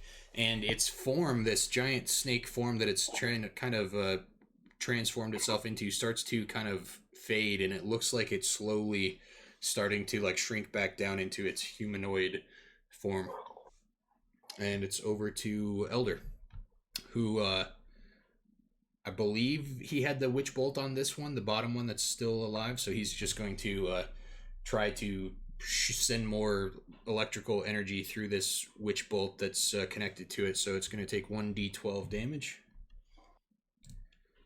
And it'll take 7 this time. And he will just maintain his focus on that spell. Back to Darrow. Let's try this again. Okay. Very nice. So you pull back your bow. And I pop him for 1 whole damage. You do get to add. You do get to add your dex to the damage as well. So 3 damage. let me go ahead and fix that for you in your character sheet as well. The damage will be plus your dex. Cool. So this thing gets another little arrow to the face, and it's getting pretty weak, but it's still hanging on, and it still looks like it was kind of writhing around trying to bite Chad for killing its friend, and it starts to look around now that it's been attacked by 3 other people all at once, and it's starting to freak out and look all over the place. And it's over to Chad. All right, buddy, you ready to end up like your friend? You had a chance to run. I just like look into its eyes, and then I wind up my sword for the exact same strike. And I go for the triple attack. Absolutely. 23, 22, 14. Good Lord. All right. Yeah. Describe how you want to do it again. Well, I go, I look at it in its eyes, I continue, I never stop while I'm preparing the stance, and then I point at the other one with my open hand, and then I put my other hand back on the sword, and then I just like slowly like finish up my positioning, and then just strike him all like in like half a second. Boom. And it is destroyed. I told him. Very nice. So you guys make pretty short work of these 2 sleeping guards that awoke and kind of figured out that you guys were coming in to murder their whole brood here. And as you finish them off, you see Samuel, He's just hiding. who was like laying in the cart. He's like slowly trying to like catch his breath, and the crystals are still like inching closer and growing and enveloping his body. There's like about to his stomach, and he like breathes a sigh of relief now that he's not like in the same room as these guards that have captured him, and everything seems pretty quiet. Get out of there, you silly. Let's go see what's around this corner, guys. You don't need to be corrupted by that crystal anymore, friend. He wheezes, and you can hear him if you like lean in close, and he's like, I can't move. Like I don't know. I don't know what to do. I think we have to do it, Chad. His entire legs and up and like all the way up to his waist has turned to this crystal statue. I don't think we have a choice. So then, do you want to go back then? So we're not going to explore the other way? I think we should unfreeze him. Yeah, but then we probably shouldn't go the other way. He might be able to assistance though. I mean, he is a skilled tracker and hunter. He just sucks.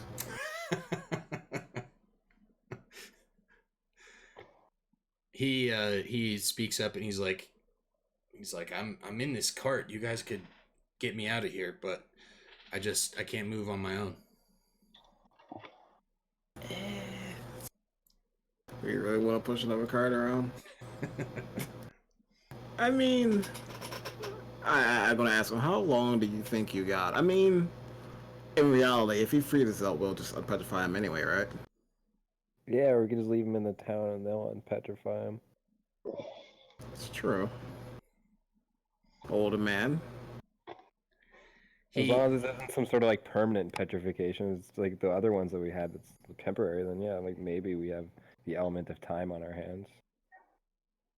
He says he thinks that if you got him back to his village, he could probably they might have somebody that can help him. How about we scout and see what's right immediate up ahead, and then we push him up, and then we stop and stop and go type. Okay, who wants to scout? Up to you guys. I'll go. I don't mind. Okay, Daryl, you're gonna go peek around the corner. Or everybody else gonna come with, or are you just going alone, or? I'll go alone just to see what's up there. Stay like near like the other side of the corner just to be ready if something happens. Okay. Yeah, I imagine Elder's pretty curious. He'd probably come hang out as well. So Daryl, you come and peek around this corner here, and you can see to your right, you see the rest of the cave walls in this place are like pretty uniform, like dirt and stone walls, like it's been excavated, like this used to be a mine a long time ago, like these were dug out with tools and stuff like that. But to the right, you can see where this like jagged, like cracked edge is at. It looks like that part of the wall is like really different somehow. It's got like strange markings on it, and it's cracked, and it doesn't seem to have ever been hit by tools at all. It just is this weird like rock formation wall. And then to the left, when you peek around the corner, you can see this gigantic room with all sorts of different looking statues in it, and it goes all the way down, and you can see that it starts to go down and turn back towards kind of the area that you expect where the entrance was at. And it's this very long, like you would guess maybe at least 100 feet long room, if not more.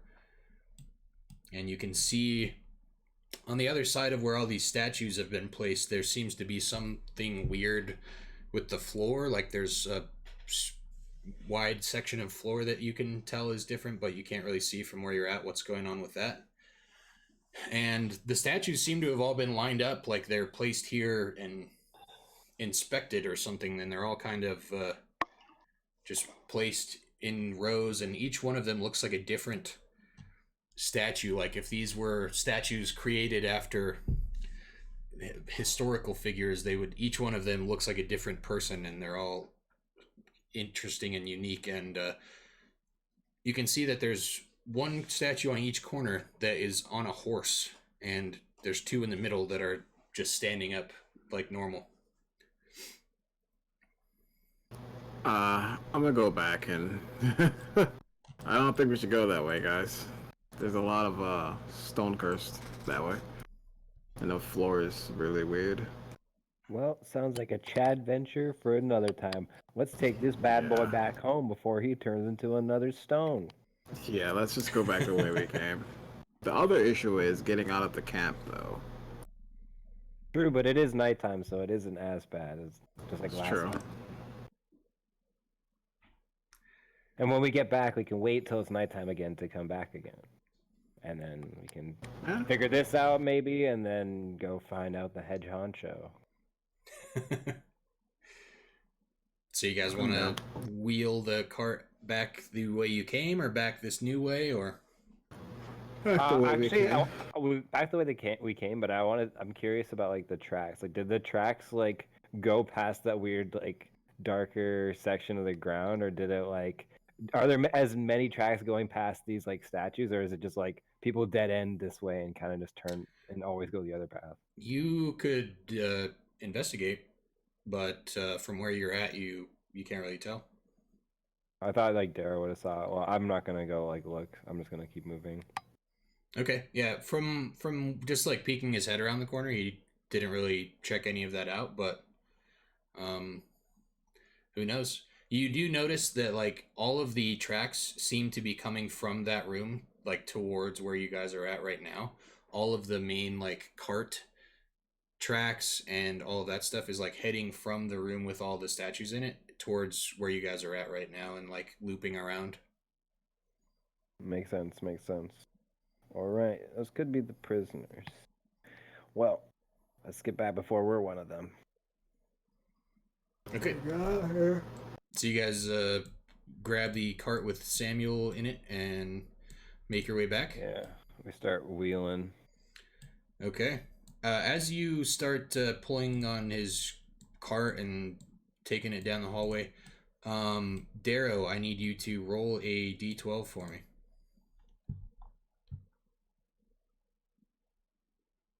You bully me.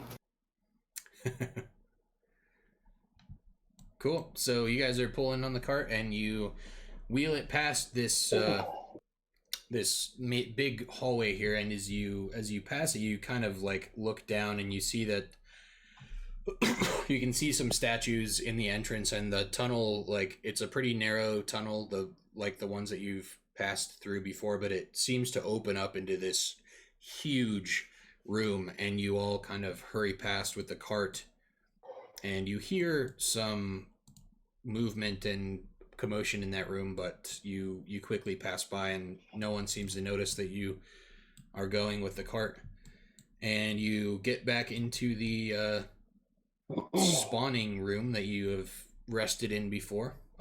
Anything you guys want to do in here? No, we just want to get out of here. I think we just want to get out as quickly and quietly as possible. Sure.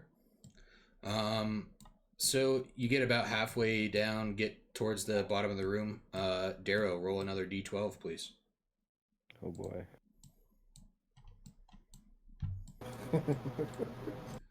11, very nice. Nothing seems to happen. You guys are making it out. It seems like it's all quiet. Everyone's more or less done working for the evening, it seems, and you get to the place where you came in at, and you can see that the room that you just discovered, this is pretty much where it connects to, and you can tell it all just loops around. So yeah, can I check the tracks from here? Is it like just as much as going the other way, or like less than? let me uncover Going your left or maps right? on the screen here really quickly, just to make it look nice for my end at least. So when you guys investigated this as you came in the first time, you could tell that to the left, to the west, is pretty much where all the incoming tracks coming into the cave system go, and then all of the outgoing ones come from the right. So like the way that you guys went originally, as you went in, like you went to the right, it seems like all the tracks were like leaving that room and they're all going into the one on the left. Curious. Well, still probably want to go back the way we normally go. All right. Well, let's I guess look out and see how the encampment is looking. We want a stealth check? Yeah, if you guys want to try to sneak back out, you are pulling the cart, which one of you is doing that? We could have someone in the back pulling the cart like further away while the other ones do a stealth check to scout. Sure. Who wants to be doing that? I'll pull the cart. Okay. Chewy, you're a couple feet back from the rest of the group, kind of quietly pulling the cart to make sure that you don't get caught if anything happens. And yeah, everybody roll stealth.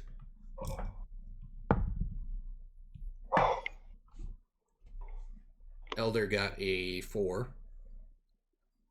Jesus. Darrow got a 6. Chad got a big old 13. Chewy, roll stealth with disadvantage. 13. So you guys are all sneaking out, and you get close to the exit of the tunnel where you can start to see the camp. And let me see here. See if I can get this pulled up. You guys see this map okay? Yeah. On your pages? Cool. Yeah. So you're all, just imagine you're all right above the map to the north there.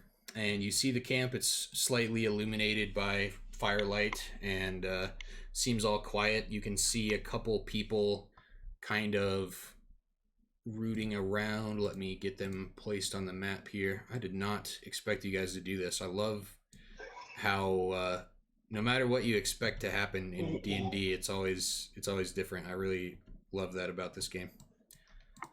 You can see a couple of the snake people that you've kind of encountered so far, like kind of rummaging around the camp. There's one guy that's like facing away from you towards the entrance, like just kind of basking snake-like by the fire, warming up his cold-blooded self.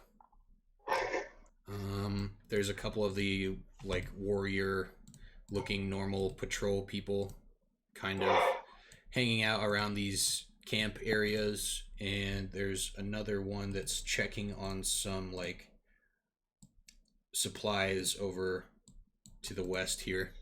And they're kind of just like regular, like camp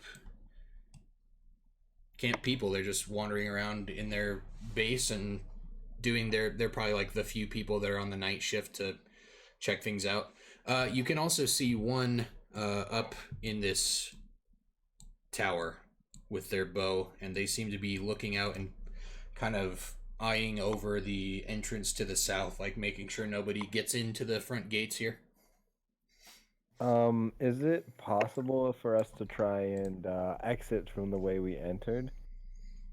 Sure. So if you want to take a look at this map here, where you guys came in, you can try to do that.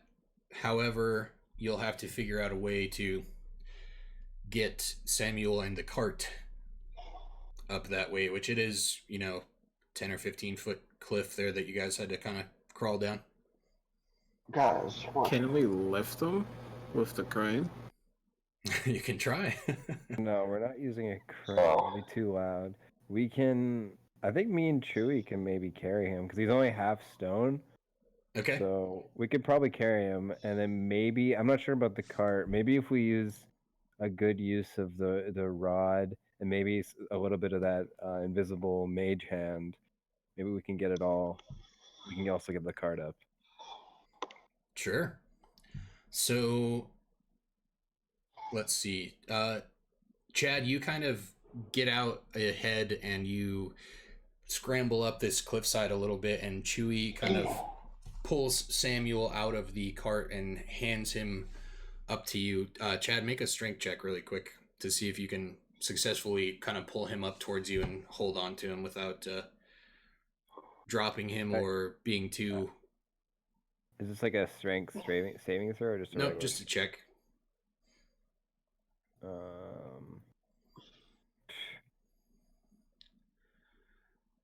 So you try to grab Samuel from Chewy, and he's lifting him up, and you pull him up to you, but you like drop him on the ground a little bit as you like pull him over the cliff side, and he like kind of bangs his head on the ground a little bit, and he wheezes and kind of lets out a little gasp of pain, but other than that, he seems to be okay, and he's up on the top of the drop off.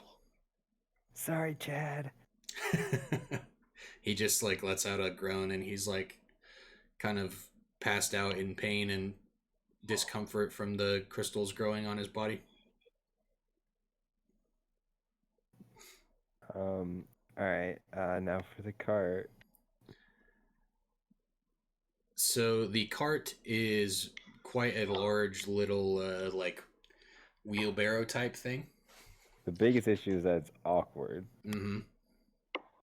So I'm thinking if it was like facing as if it were driving straight up, Mm-hmm.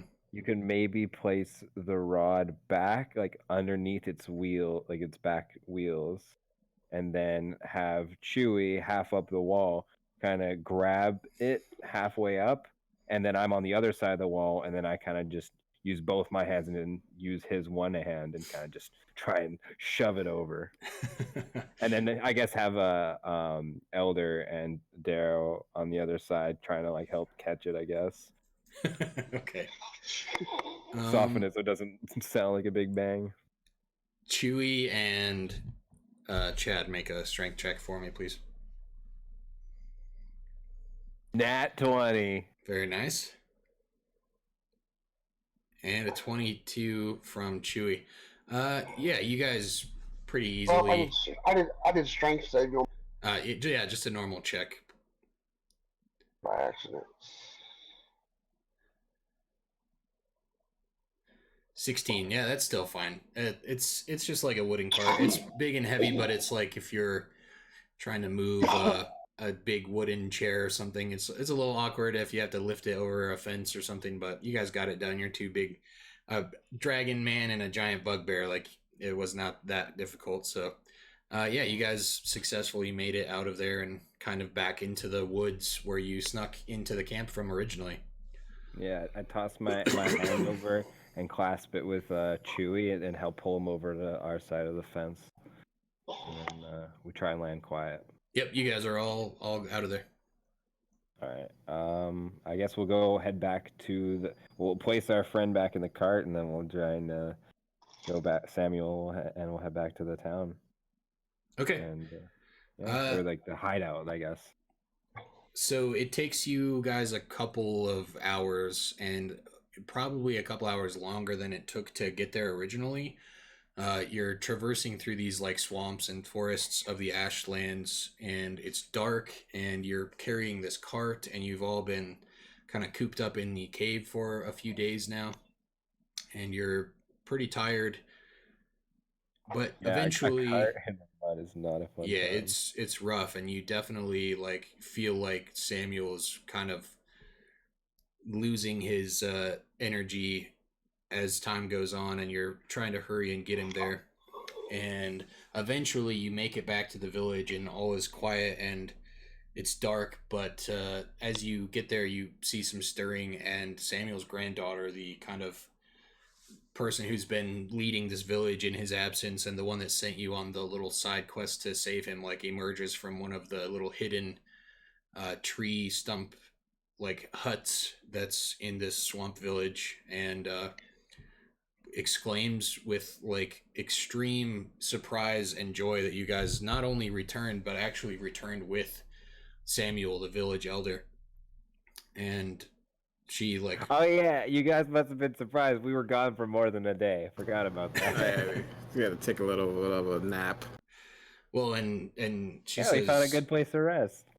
She says, no, I'm not surprised you were gone for more than a day. I'm surprised you came back at all and that you're not dead. So I'm so grateful that you've brought Samuel back to us. And she looks down and gasps and sees his legs have been turned to this crystal stone, and says, oh my God, it's worse than I thought. What are they doing in there? And he is like pretty much entirely incoherent with pain and exhaustion by this point.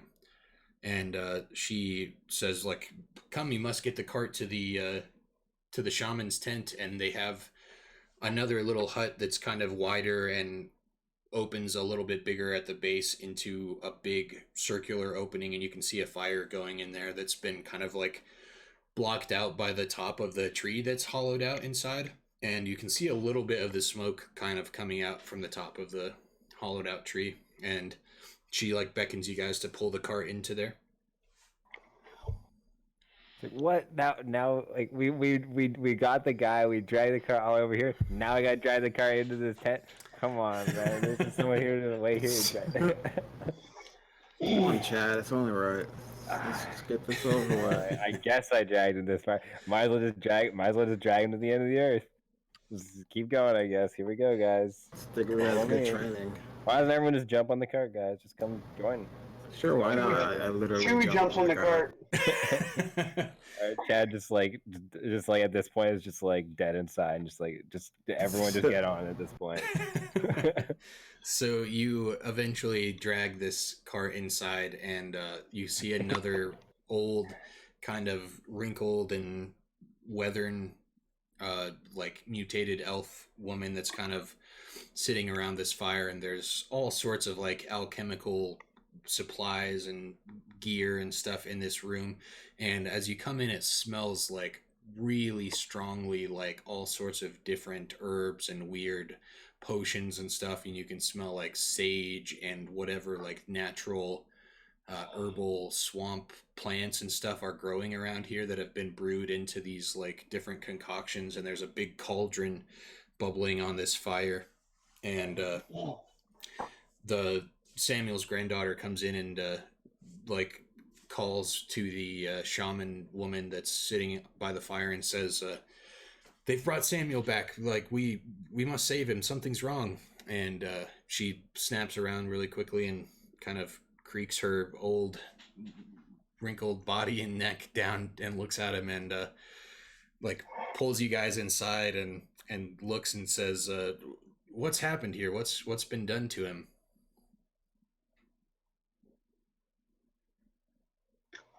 We think he's turning into a crystal statue. Yeah, there's a lot of them down there. Even Chewie became one at one point. She looks fascinated by that and says, "Crystal statue with all the plagues and problems that I've ever seen in this swamp. I've never seen anyone turn into crystal. You said it happened to you. How did that happen?" Another statue clawed me, and I turned. She looks like she gets a little bit of a kind of idea hearing that, and she's piecing things together. Okay. It looks like they're using the amethyst as the source of their voodoo magics. She laughs at that and says, "So, I know of the stone cursed, the magic-infused statues that can petrify their victims and turn them into other stone cursed, but are these similar? But they're using the amethyst from the caves. The caves used to be an ancient dragon breeding grounds. They certainly must still be infused with the ancient evil magics of the amethyst dragons." So, quick question. If there happened to be maybe a wall with a slight mess with the structural integrity, would there be more likely some sort of evil dragon source thingy left behind there, or B, would we be more likely to find the ancient artifact that we came here looking for? She thinks about it for a second and is like, well, I can't really understand what is in there, but the tales say that long ago this was the breeding ground for the most ancient of amethyst dragons, which you all know, the evil of the gemstone dragons were the amethyst. Perhaps if these statues are being turned and infused with these crystals and it's spreading to the victims being brought in there, whoever is running the place certainly must be using the artifact to infuse their magic with the amethyst magic. Okay, so then you're saying it's possible that they know there's like a giant crack in the wall, and they're all telling everyone to consciously not touch it because they think there might be a slumbering dragon or dragon egg in there. Got it. She says that is not at all what I'm saying, but Understood. Clear as crystal. she says, regardless, I have no idea how to cure Samuel. I can try a few things, but I'm gonna have to experiment. And she asks you all to like lift him and put him on one of the bed rolls that's around the fire, so she can begin to try to heal him. Well, we know how to heal him per se. No. Question is, should we heal him per se? So your thing can just cast like greater restoration. Yeah. She's a healer. She could do the same thing, so I wouldn't worry about it. Okay. It just, you'll find out if that's gonna actually cure him or not. Alright. Also, I forgot. Did it like didn't you say like it comes with like a bonus stat? I can't remember the necklace. You have advantage on saving throws against being petrified or frozen. Okay. That and like the like cleanse or whatever. Once per week, you can cast greater restoration. Yep. Cool. Thanks. Yep. So she, like, I guess meta like casts greater restoration on him, like which any good healer would know. Like that's the quickest spell to like save someone from being petrified or poisoned or anything like that. It's pretty much like a cleanse. Like it removes status ailments, and it doesn't seem to do anything. He's still pretty weak. She gives him some like HP healing, so he doesn't seem like he's just like on the verge of dying, but he's kind of placed into this like stasis where he is just sleeping, and the crystals are slowly but surely still growing like one by one, and they're just slowly adding to the growth that's enveloping his body. Well, She says, oh, what was that? I was about to say, his petrification is a lot slower than Chewie's was. Maybe it's a different type. It's of a different kind, yeah. Because Yeah, before maybe it's he a was stronger just like but a slower stone. acting. Yeah, this is much more crystally. She says, I can't be sure, but the stone cursed may have been just corrupted by being in the presence of the amethyst. This might be intentional by whoever is wielding that artifact. This may not be able to be reversed until you gain hold of it or kill whoever is the source of this evil. Of course. Will you be able to contain him or control him if he somehow becomes some sort of like all-powerful stone curse that we've never seen before? Because we will return, but we don't know if like we'll come back to a destroyed village. She like trembles a little bit when you say like all-powerful, but she says, I think we can handle it. If anything, we seem to have plenty of time. It's growing very slowly, but we'll tie him up before it takes over completely. All right, gotcha. Well, I guess we should rest and get ready for the big day tomorrow. What do you say, guys? Yeah, I guess we gotta find somewhere to stay, and then I turned my head to what's her face. As you say that, she does like beckon you all over towards her and says, well, all I asked was that you bring Samuel back, and I think eventually he'll be okay. Of course, I truly hope that you can cure him and stop whoever's doing this, but a promise is a promise. And she hands you a bag with your reward for completing this little side quest, and says, of course, you're welcome to stay in the village for the night if you need to rest.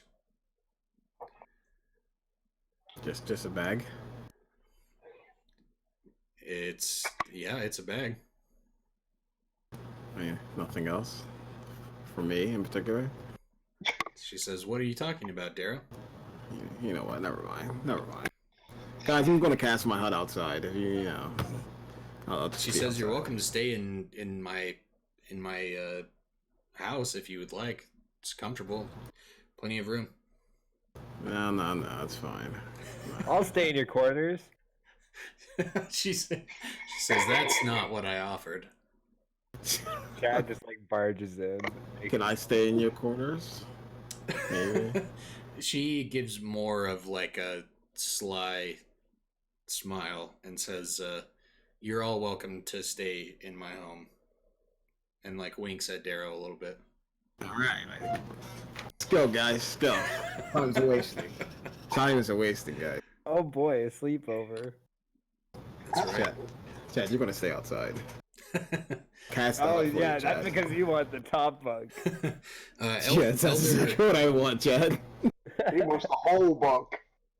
Elder says that he is interested in studying the effects of Samuel as well and working with the shaman woman. So he kind of puts up his bedroll here and does a little bit of wizardly studying while you guys all go get some rest. And he will sleep here for the night, and you guys can just grab him before you leave the next day.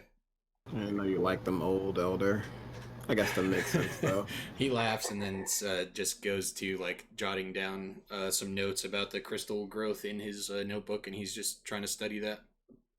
Crystal growth, I get it.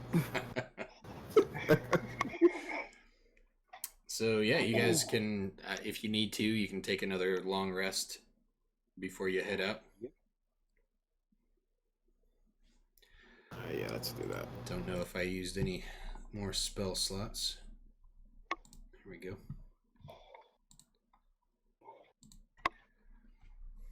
Guess I didn't do anything. Yeah, you guys have only had like 1 or 2 battles, it looked like. Yeah, we're good.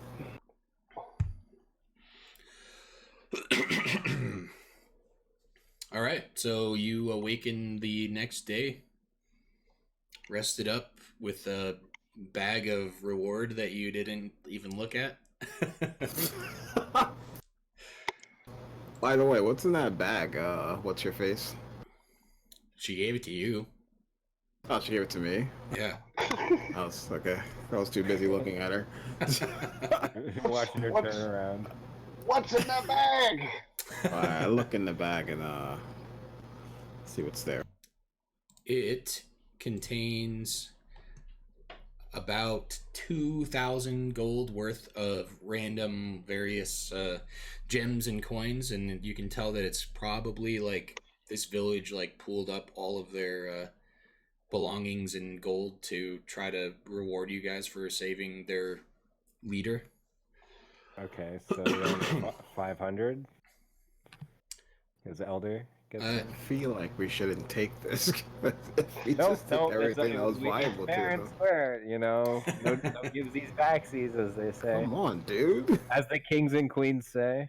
So I'm gonna say that you got this is like before you guys went to like go off to bed, you divvied up your rewards and stuff, and for sure if you gave Elder a share of this, like his 500, he would just like immediately hand it to the shaman woman and say like that you need this, like I'm good. Yeah, I give my show back to what's her face in efforts to, cultivate a child with her. There, you also noticed that there was a note in the bag alongside the gold and gems. I read the note. It's got your name on it, and it says like read in private. I cast my hut and say no one come inside. It's a nice bit of a note of affection for you, Darrow. Okay. Yeah, I just give her back the money and say I'll be back. Cool. Keep the bed warm, baby. So Chewy and Chad, you guys have 500 gold if you so choose to keep it. Oh yeah, high 5 I'm Chewy. keeping it. Nice. A high Nice. 5 Chewy. We're making pay. They Finally. so They they almost died out there. they appreciated the gesture from Darrow and Elder, but like she's not at all slighted or offended that you guys chose to keep yours. Like they were very happy and proud to reward you guys for saving their village elder. And you guys go off and get your long rest and sleep, and you awaken the next day and can do whatever you'd like. Yeah, well, we get to sleep better knowing that the village gets to keep half of their money. Alright, I mean, I guess we should head back and go. I mean, it worked twice already, so we can enter the same way as before. I mean, like, there's clearly like a huge flaw in their huge like offense. Like they have a giant like starting area, and we can just crawl on over the side. I mean, it's like imagine how seem long very it took them to intelligent. build that, and like how many people they have. They're probably like less than half people now, and like like it's just like this giant building that nobody's here, and they still can't see us. It's great. It's like we live there more than them. Jeez. So the question is, I'm assuming we don't want to interact with that wall until after we see the head honcho, correct? Yeah. Up to you. Yeah, let's do that. Yeah, that's not Let's- complicated. That's what I'm thinking. Like, cause like, what if it just like like some weird Indiana Jones thing, and boulders rolling towards us, and we got to run towards the guys. We don't need two things coming at us. Let's go. Let's see the guy. Let's see the main guy. Let's see the big guy who's in charge of it. What kind of sick freak thinks you just get off to turning people to stone, and then you just get away with it and no repercussions? Don't we know Yeah. the person's name? Let's see how he likes becoming stone. Do we? You do, and it's Yeah. it is Witch Captain Sarragon. Yeah, Sarragon. You The heard that brood. when you charmed the snake brood mother, Darrow. Yeah. And we gotta go beat up Sarragon because he's turning people to stone. It is a female. Oh, her. The brood mother like called all of those baby snakes and all of the statues and everything like Sarragon's children and Sarragon's brood. So All right, guys, we gotta go bust up a daycare. Let's get over it. Yeah. Playtime's over. Go back Time to in get at night. sent to the corner, baby. I take it we're going back in at night and sneaking back in. Yeah, I Oh, guess that would yeah. be best. yeah, you guys can. You already know the night shift is trash, so. Yeah, and I mean it's only getting worse because we're killing it all in the night show. All right. All right. So you guys want to just wait till nighttime and go back? Yeah. Hell yeah. Okay.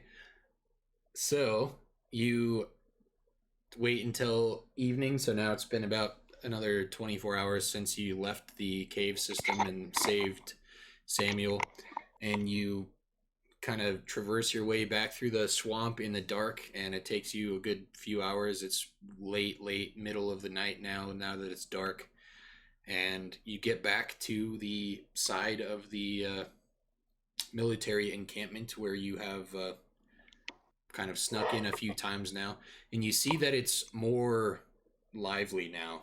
You see in the camp there's, instead of when you snuck out last night and you saw the 3 or 4 snake men kind of wandering around, there's probably 10 now, and they're a lot more active and alert. You can see that in that guard's tower, instead of the one guard, there's 2 now, and they're both kind of patrolling and looking in separate directions, and seems like they've been alerted somehow to an outside presence.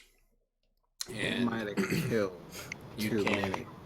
you can see people patrolling and going in and out of the cave as well.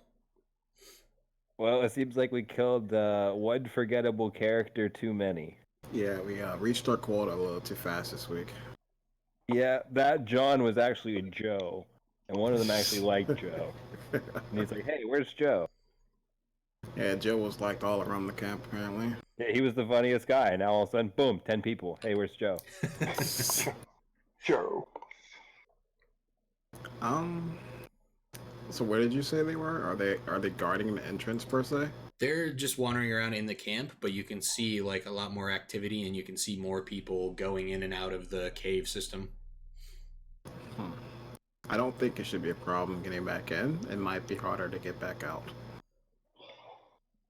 Yeah, possibly, because there's always a chance that like some sort of spell or sound might just like echo all the way through and then just rush Totally in, true, yeah. straight ambush us. So that's just sneak our same route back in. If it's a fight, we really can't avoid it. So Okay. Yeah, there's only two options. The only other option is just literally murder our way through everyone and then just hope that they stop creating more. So you get back into the cave pretty problemless. You wait until there's an opening with little activity. You don't see anybody come in or out for a couple minutes, and you pop back into the cave. Um, as you enter, it's no longer like pitch black in here. It's like pretty evenly illuminated. There's torches along the walls, and it's like it seems like there's been more activity. You can see more tracks, and they still appear to be coming in and going up to the left. However, as you go in, you hear a lot more activity in here, and you hear more footsteps and voices, and you see where the two statues were standing here up to the north of this room, like in these staging areas where you can see that they're being like put together in crates and shipped off on these carts and stuff. There's a lot more of the crates in here now, and it's much more filled with activity. And you, as soon as you like walked into this first room, you can actually hear footsteps off to the right in like the big spawning room that you have cleared out before. just got pretty complicated, guys. Are we gonna get ready to ambush the guys who are about to come in? Maybe we should check the left side. I don't know. I don't know about that off-putting patch of ground. Because for some reason they can just live in this area with all these cursed statues that come to life and want to turn you into one of them. They're just fine with that. And like, you think they can just walk past this like eerie spot on the ground next to like the biggest collection of them? I don't buy it, yo. I think You they can can walk survive there. because of the necklace that they seem to all have. I mean, do they all have it, or do only some of them have it? Possible. Maybe they pair off with at least one necklace so they Maybe can they're all restore. enchanted with the spell individually. They walk up and it's like, yo, roll check. Oh, Jimmy, here's your buff. Oh, here's your buff. And they get it at the morning every day. And then they come out and then the statues don't attack them and then the traps don't trigger. We don't know. So you want to go back through the spawning room? I think we have to because we can't risk with all this stuff going on another unknown variable just like exploding on us and just absolutely Right. throwing us under the bus. I'm just saying, we could end up in a really large fight because if they're coming in grabbing statues from the one side, since we waited for a gap, that means someone must have just went in or came out and they're circling around and coming back through the spawning room. So if there's a big group today, then we're probably going to run into a large amount of them. So you Elder ring around the rosy with them. Basically. Yeah, we should. I guess we. Elder Follow. says that's like he's like I didn't think about that. That's a good point in my opinion. Like you already looked into that room, right, Darrow? Like if there's nobody in there currently like grabbing and shipping the statues, then we might not have anything to worry about. Like we've dealt with the statues before. If we don't get close to them, maybe they won't even do anything. But if we go back the other way, I don't know how many people we're gonna run into. But we do know that way. It is more familiar. It's a tough call. It's up to you guys. Yeah. Because I mean, all I think is like, yeah, this way actually is probably the best chance. Like we fight nobody, and then we can just sneak in and we like dodge like 2 or 3 patrols. But if we don't, and like say like by accident something happens, then we have to fight all 3 patrols and whatever is happening or whatever disease we get. And then if we go the other way, we just fight the 3 patrols. That's it. You know, like we know we're gonna fight them, and there's nothing else. Who's to say they don't have statues though? And it's one, and possibly we get to fight one by itself and then fight the other ones.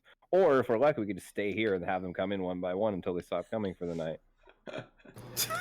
Set up shop and murder them as they come in. They're just like, hey, why is there a pile of bodies? And then, like, you know, the next one, like, hey, why is there a pretty big pile of bodies? And the next one goes, why is there a huge pile of bodies? It's always how my Splinter Cell games end up. Just As pile you of bodies guys- at a doorway. As you guys are debating strategy, Darrow, roll a d12. I knew that was coming. Okay, so you still hear the voices and activity in the room to your right. It doesn't appear to be getting any louder like it's coming towards you. It just seems like they're hanging out and they're talking. You do begin to notice some more people begin to stir outside in the camp outside behind you. Let's make a move. Yep. Well, if it seems like they're going out, and it seems like other people from the back camp are coming in, we don't want to stay here and wait for the people to funnel in, because 1, they're not funneling, it looks like they're just hanging out, and 2, the other side's coming in, we don't want to funnel them like this because the other side will hear us and we'll get sandwiched. Let's go the same way, because if they're coming back in, they're going to go left. Let's go. So let's go right and avoid them completely. So if there's a lot, then we're going to have to fight. I guess that's true, yeah. Elder says, "Fair enough. Let's get moving," and you guys push off to We're not the right. sandwiched. So as you get in here, you notice that there are a number of people, and as you kind of enter in, you're kind of trying to sneak in and be quiet because you heard them. You see that they were kind of hanging out on the bridge, and there's 2 or 3 of these snake men, and they're like the more kind of burly and strong looking ones that you fought before. And they begin moving, and they didn't notice you, and they begin patrolling, and they are patrolling, but they're going the opposite way, and they're moving towards the north. And they right as you come in, they kind of slink off of the bridge and go up and to the north and out through that way that you guys found Samuel. Can we like sneak and like trail them to potentially sneak attack? Sure, you can try. We'll like follow them up to like the area, and then like with the intent to sneak attack, and if there's just no opportunity, then we'll maybe just like continue up the north path. Sure. So you try to like quickly catch up to them and get behind them in order to sneakily kind of head them off at a bad spot and sneak attack them. And you get up to this corner here, and you see that they're kind of stopped in the center of this intersection, and they are stopped and kind of talk to each other for a second, and they both look up to the north, like into the room that goes up to the north, and they look in there, and they're both kind of like looking like they're kind of looking like they're not supposed to look in there, and they're looking up and kind of trying to peek around the corners and look around all the statues and stuff and see what's going on in there. And then they quickly like snap a little bit, and then they start to move to the left. Okay, groovy. I guess we'll just wait until they're completely out like of the room, and then we'll just start to like approach the center, I guess. Yeah, let's get this over with, honestly. Yeah. The longer we stay, the more we kill, the worse it seems to get. Yeah, we'll just attract more attention, you know. So. Okay. I mean, we have no idea what's in the room, but Yeah, me too. I'm confident Chewie can handle it. We get that. Yeah. Maybe they all have to listen to us. That's They'll true. turn into the crystals. They know what how powerful this is.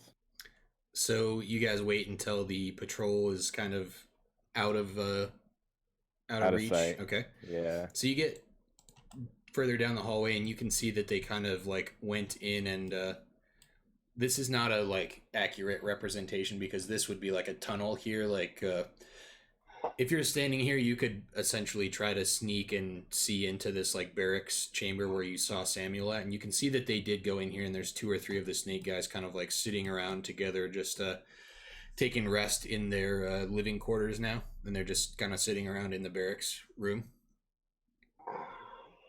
I'm thinking we may need to take care of them. Center. We don't need nothing coming up behind us. You think they'll be alerted and they're going to come around? It's definitely possible. I mean, it seemed like they were too afraid to go in. You want to just take them out here? I'm not opposed to anything. We have to look for an opportunity where they're not expecting it. Elder says, like, you guys seem like you were already ready to go face this thing, like whatever it is that we might find. I don't want to add any extra complications to it, so I don't know if we should just charge in and see what happens or take these guys out. Either way, I'm on board. I feel like we should just go in at this point. Yeah, we could go in, and I mean, if you think about it, we'll just have to kill those guys again anyways. We kill them now, we kill them later, we kill them. We kill them, you know. Or, if they're lucky, if they're smart, they just get the hell out of here. My issue with killing them is that the alert is obviously stepped up, so if these guys don't report back or something like that, I feel like the camp will come flooding in here. I feel like the chances of the camp coming in are already pretty high, so I'm already, like, prepared mentally to, like, kill a bunch of goons on the way out. Tooth and nail. So I vote for just going north. Let's do it. All right. Alright. And also right after, I'm barging into that wall on the way out. Okay. So, you guys move forward and into the north? Yes. All right. Who is in what order? Where are you guys standing? Which way are you guys leading? Who's in front? I think me and Chewie are gonna go front to front, and then we'll have the 2 slightly shorter human and elf behind us. Okay. Are these statues the old one as well? Like the old ones? So, as you decide to go into this room, you move forward through the entrance tunnel in here. And this is quite a big room here. Let me see if I can fit it all on the screen for the stream. Yeah, not too bad. So you enter and you see these statues do look like they're the older style, like they're a little bit more worn down and decayed over the years. They are covered in a layer of that pink, like amethyst dust that's just totally overlaid on the floor and everything. And they have some chunks that have been kind of fallen off of them. And you guys entered like this. And as you enter into the room, all of the statues, like they don't move, like they're like living, like stone cursed, like animated, like humanoid statues. They just all spin in place, like, and all turn and face you guys.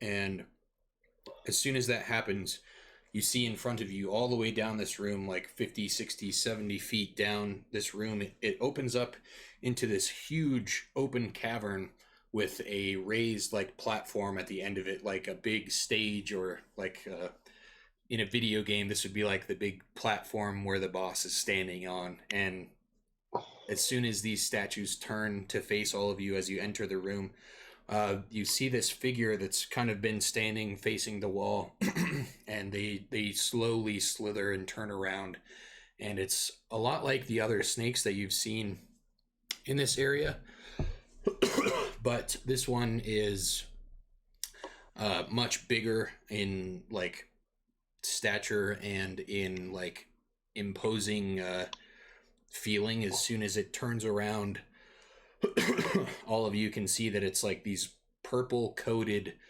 scales on the bottom, like a snake body, and this humanoid, like kind of like the mutated elf people body on top, but it looks much older and more like oily and snake-like, like it's been mutated and turned for a much longer time.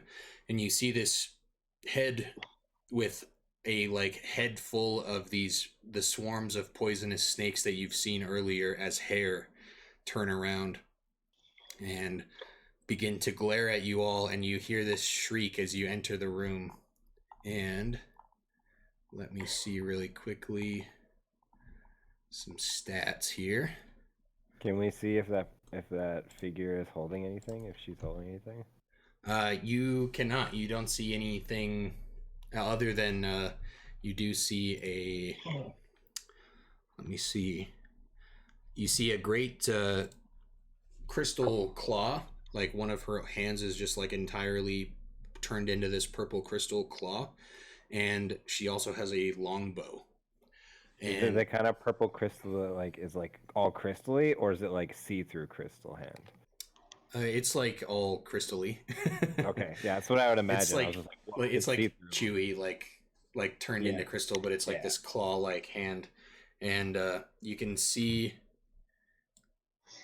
as soon as you enter the room, she turns and starts to shriek, and then says, in this very wispy, like dark and evil sound, but it is in common and you can all understand. And she says, "You must be who's been killing off my brood." Well, this is the worst bathroom I've ever seen. First I enter here and then you scream at me. She slowly begins to like kind of slither around the back like this, all while like she's like backing up and slithering away from you guys around to like the corner where this platform goes down onto the floor level.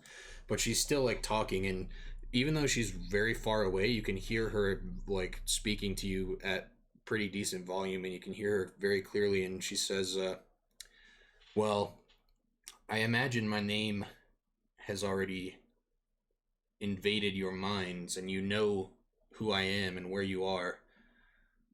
And you know that you cannot leave this place without becoming one of my brood, now that you have so rudely diminished my numbers when I'm trying to replenish the stock of the Lich and help him to complete our conquest. And she just begins to keep slithering around this corner here. What are you guys doing while you're seeing all this happen? I'm just gonna, like, I'm gonna rage and just run at her. Okay. So, Chad, you fly into a rage, and she is kind of like slinking around and talking and like trying to intimidate you guys. And as soon as she sees Chad fly into a rage, the second you like begin to like pump yourself up and do your rage thing, Chad, 3 crazy, like blindingly fast arrows like fly towards all of you guys, and that's going to be initiative. All right. Here's your hoping a better roll. I'm excited for this, you guys. Yeah, basically, the way like I wanted to enter the vibe was just like she like comes in. It's like no one should have gotten past like all her guards, and she even like added more, like twice as many or 10 times as many. And then like we just come there and just like this isn't the bathroom. She definitely like got that you were going for that vibe, and she was like, "How is this the people that like killed a bunch of my men?" But she, I don't think that her attitude, and this is just meta, like was like nobody should have got past all these guards. She was like, somebody already did, so now I'm like ramping up security because I know somebody's here, you know what I mean? Yeah, I see. Yeah. She's like, a bunch of my people turned up missing and dead, like what's going on here? So she like activated the troops, and now she was already like expecting somebody. All right. Yeah, I was expecting them more dramatic. Like, okay, like how could somebody do it? There's no way they could do it. What, they did it again? Chad with a 21, very nice. Chewy, 6. Yeah. Got more kidney stones. See, if it wasn't funny, you wouldn't laugh. I dropped a couple too. All right. Watch where you step. Let me count out the distances here. How far you guys are away?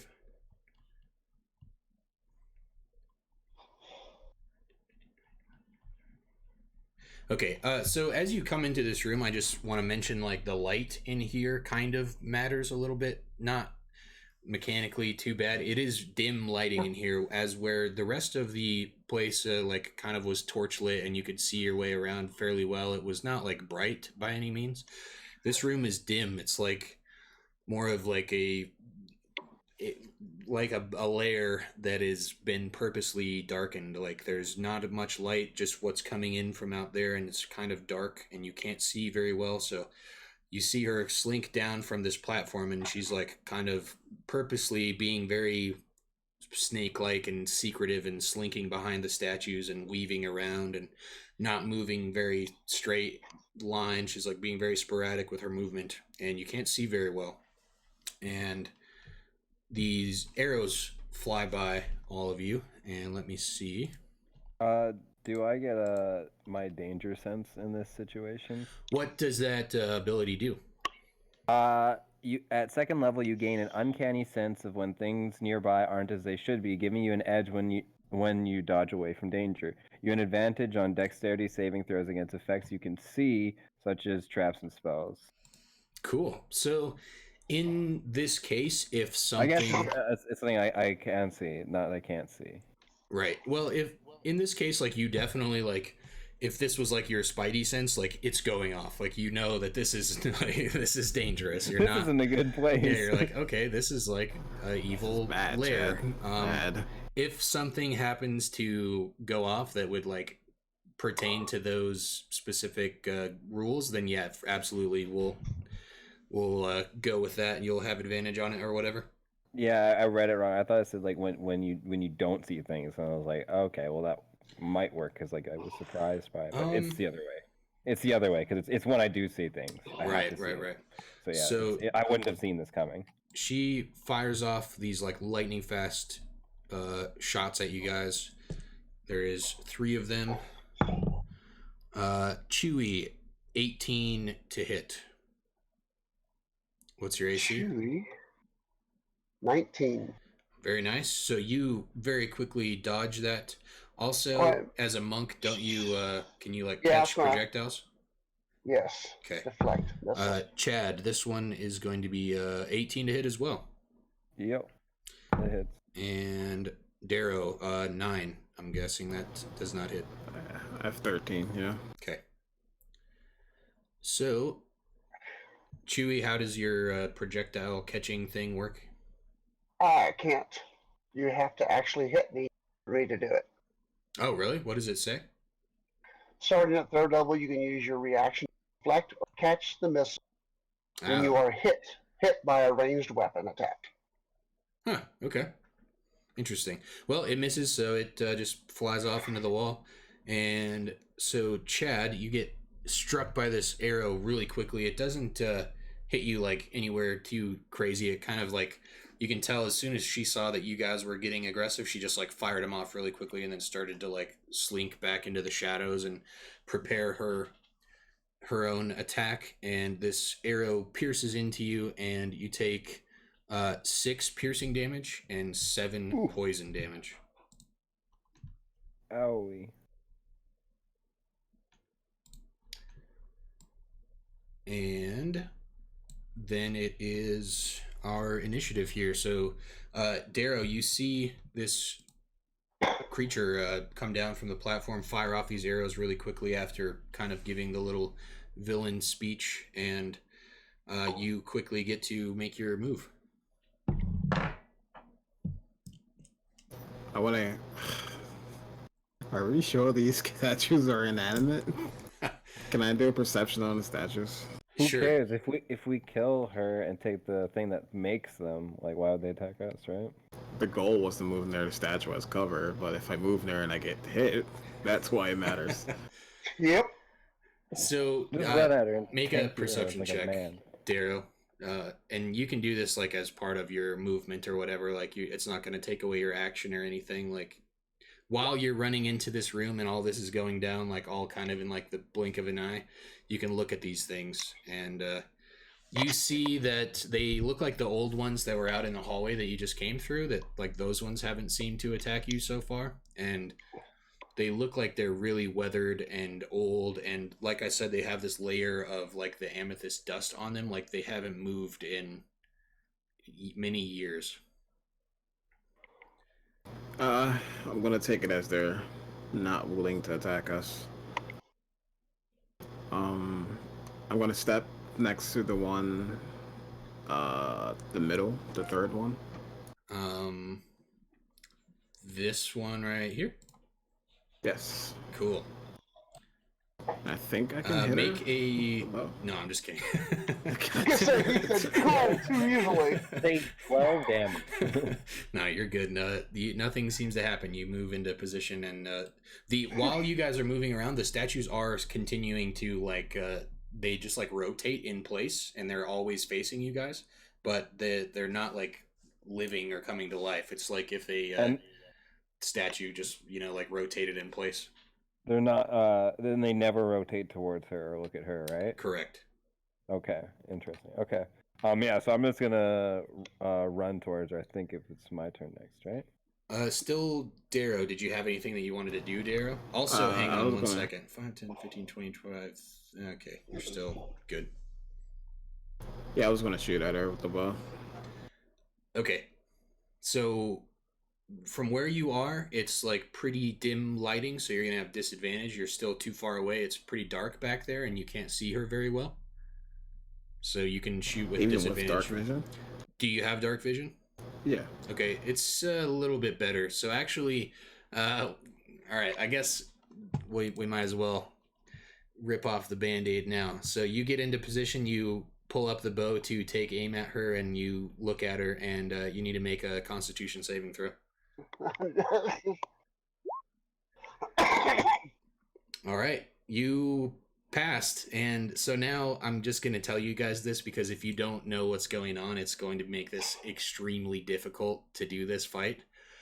This is a new monster that I've like created for this adventure, but it's based on like obviously a famous monster from mythology. It's I'm so excited. The Gorgon. this is a Medusa, and this is a crystal cursed Medusa, which is kind of my own flavor of it for this crystal themed adventure here.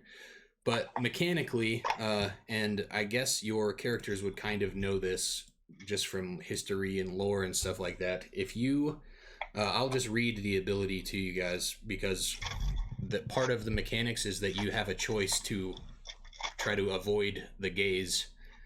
And when a creature that can see the Medusa's eyes starts its turn within 30 feet or looks at the Medusa can force it to make a Constitution saving throw. If the saving throw fails by 5 or more, the creature is instantly petrified. If a creature that fails the save, it begins to turn to stone and is restrained, and then must repeat the saving throw at the end of its next turn, becoming petrified on a failure or ending the effect on a success.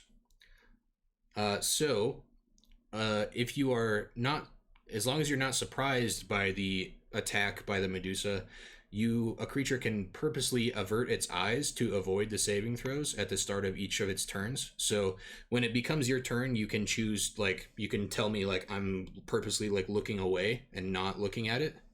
So if that's what you choose to do, then you can, like, you can do everything like normal. You just can't look at the Medusa, and you're averting your eyes, so you get disadvantage on anything to do with having to look or locate the Medusa.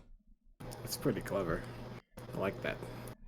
So, Darrow, you run up and you spot this thing, and as soon as you look at it, she like flares up these snake hair and looks at you, and she's also has her longbow drawn that she just fired these arrows from, and she tries to do this petrifying gaze on you, and you shake it off and you quickly look away and avert your eyes.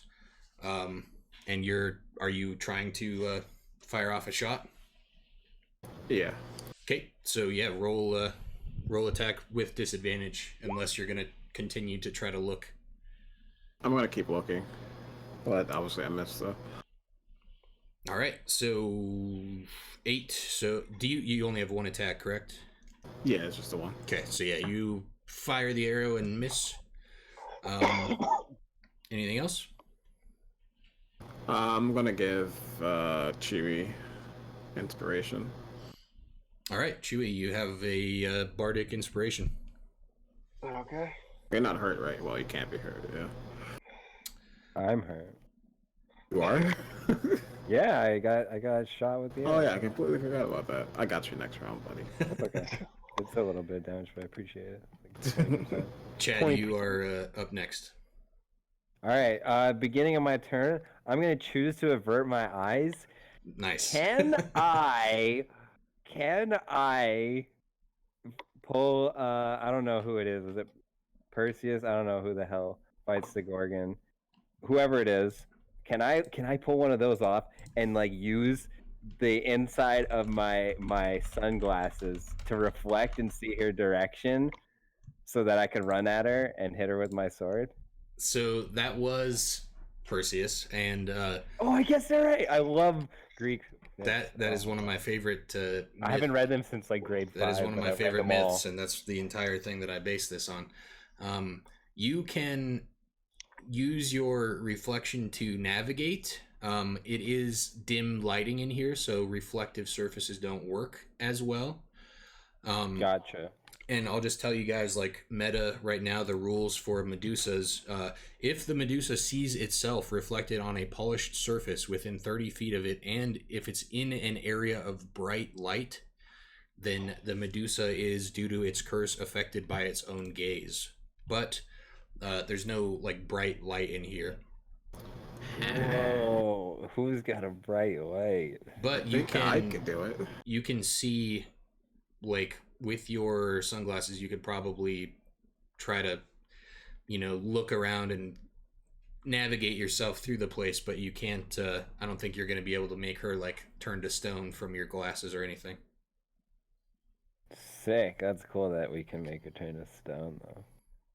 All right. Well, yeah. I guess I'll use the glasses to Perseus and navigate towards her. Sure. And yeah, I'll get as close as I can. If I can't make it to her, can I do like a dash or something like that? Yeah, so if you want, you can convert your action into an extra full, like, round of movement. So just tell me where you want to go. You have essentially 80 feet of movement. Can I just like I don't know, can I just like run straight at her and then like kind of like get behind her, so she's like trapped between the wall and me, and she kind of has to walk towards everybody?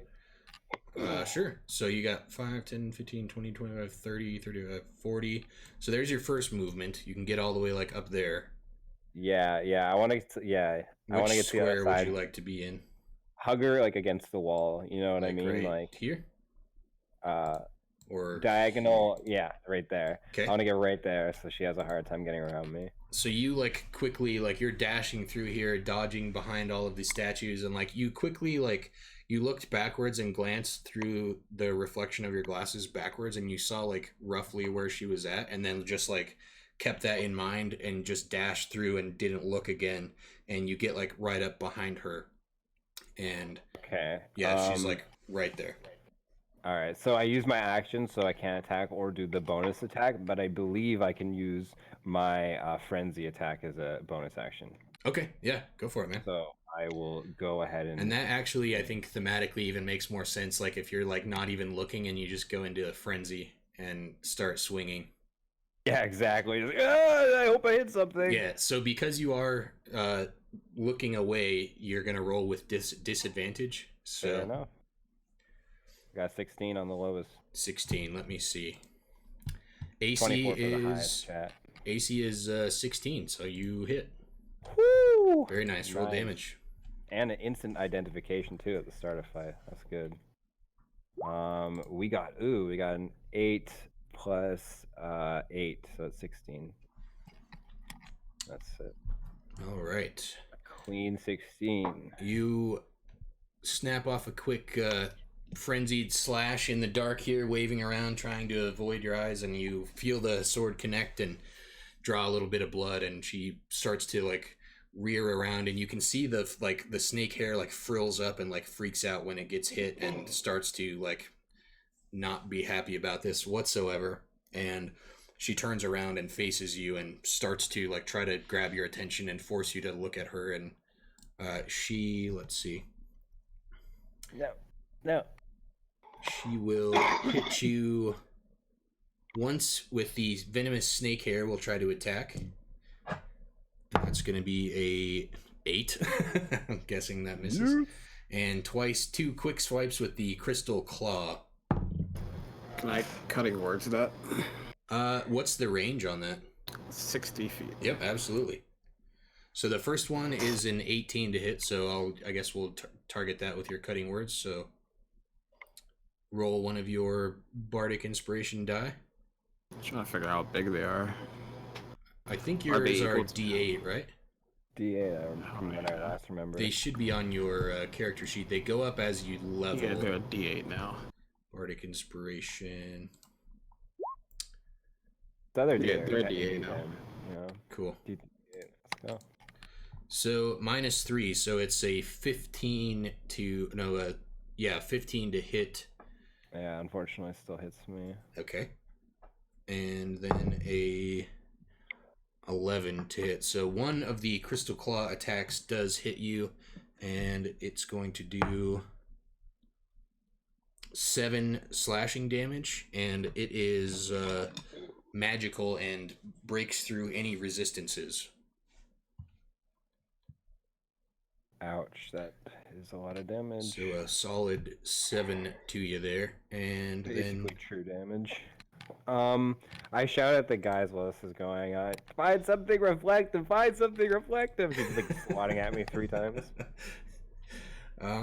It's over to Chewie, I believe. She's done. She does actually make her movement as well. Hang on one second. She can move 30. So you're going to get a attack of opportunity, Chad, but with disadvantage. All right, yeah, I'll see some like weird slithering in the background, and just like swing in the air. Yep. So yeah, roll in a regular attack with disadvantage. Oh, 20. Good lord. All right. Yep. Still hit. And Where are you going? roll one attack worth of damage. So that is 5 plus 8. We got a nice old 13. Cool. Where are you going? So you see that she starts to slither away and try to get a better stealthy position for herself there, and you swipe with the greatsword, and you do connect, chop off a tiny little tip of the tail there, and it's over to Chewie's turn. I am going to run up and blindly attack. Okay, so you're also averting your eyes. Yes. What is your... You have quite the speed as well, right? Because you're a monk. 40 foot. Yep, Okay. 40 foot. 5, 10, 15, 20, 25, 30, 35, 40, we'll say. That's fine. You can get there. All right. You can make your attack with disadvantage if you'd like. I'm going to do 2 attacks and flurry of blood. Go for it. What was your armor class? 16.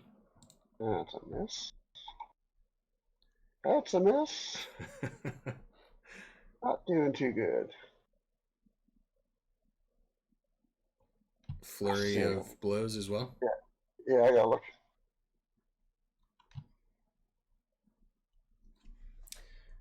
Like that. 2 unarmed. I just couldn't remember how many that was. Right. Oh, that's a good one. Nice. Oh, dang it. All right. Well, you got one good punch in there, so yeah. 9 damage. 9 damage. All right. Let me make sure she's not resistant to. Do your Yes, they do count as magic, right? Yes, I do. Okay, cool. I was gonna say she is resistant to piercing, slashing, bludgeoning from non-magical, just like every other high-level monster in D&D. But For my insignia, it gives me a magical attack. very nice.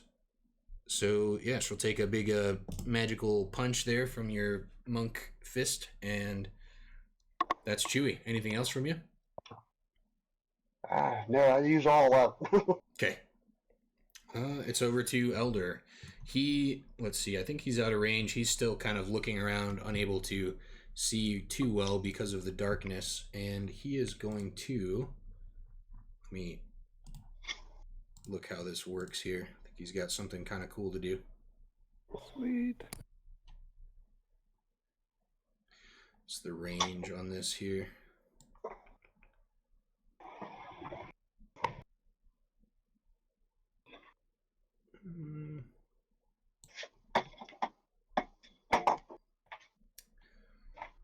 Cool. 5, 10, 15, 20, 25, 30, 35, 40. So Elder moves up a little bit and casts Create Bonfire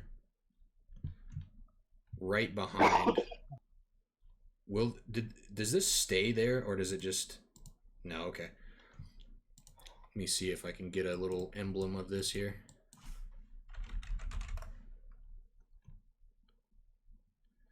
So he creates a little bonfire in the square right behind Sarragon. And if she or anyone moves into it, they are going to have to take a dex save or take fire damage and take a bunch of damage. Actually, he just casts it right on top of her. That's Makes a barbecue. more sense, yeah. I can't see anything. Cooking the snake. There we go. So she's on fire. She has to make a dex save.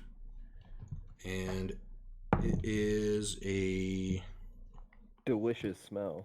16, 18.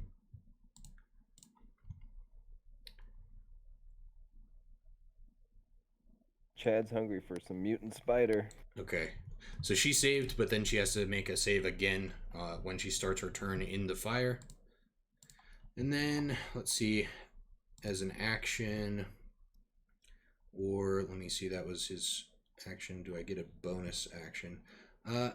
Why not? Elder's going to action surge, which is a cool fighter ability. If you guys haven't seen it, you can, once per long rest, you can action surge, and you essentially just get another action.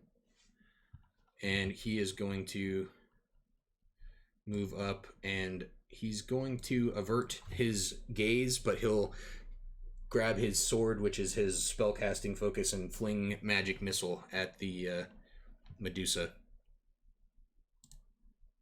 Let me see if I can cast that, which kind of is a cool little combo because magic missile doesn't hit or doesn't miss, so he doesn't need advantage. So he will fire that off. And let me see if I can upcast this. Can you cast it at level 3? Not sure how do you upcast a spell on here? I don't know how to just do click it. It'll show up and ask you if you want to cast it at 1, 2, or 3. Or... Really? Mm-hmm. Okay. It might be behind, like, yeah. I just did it at level 1.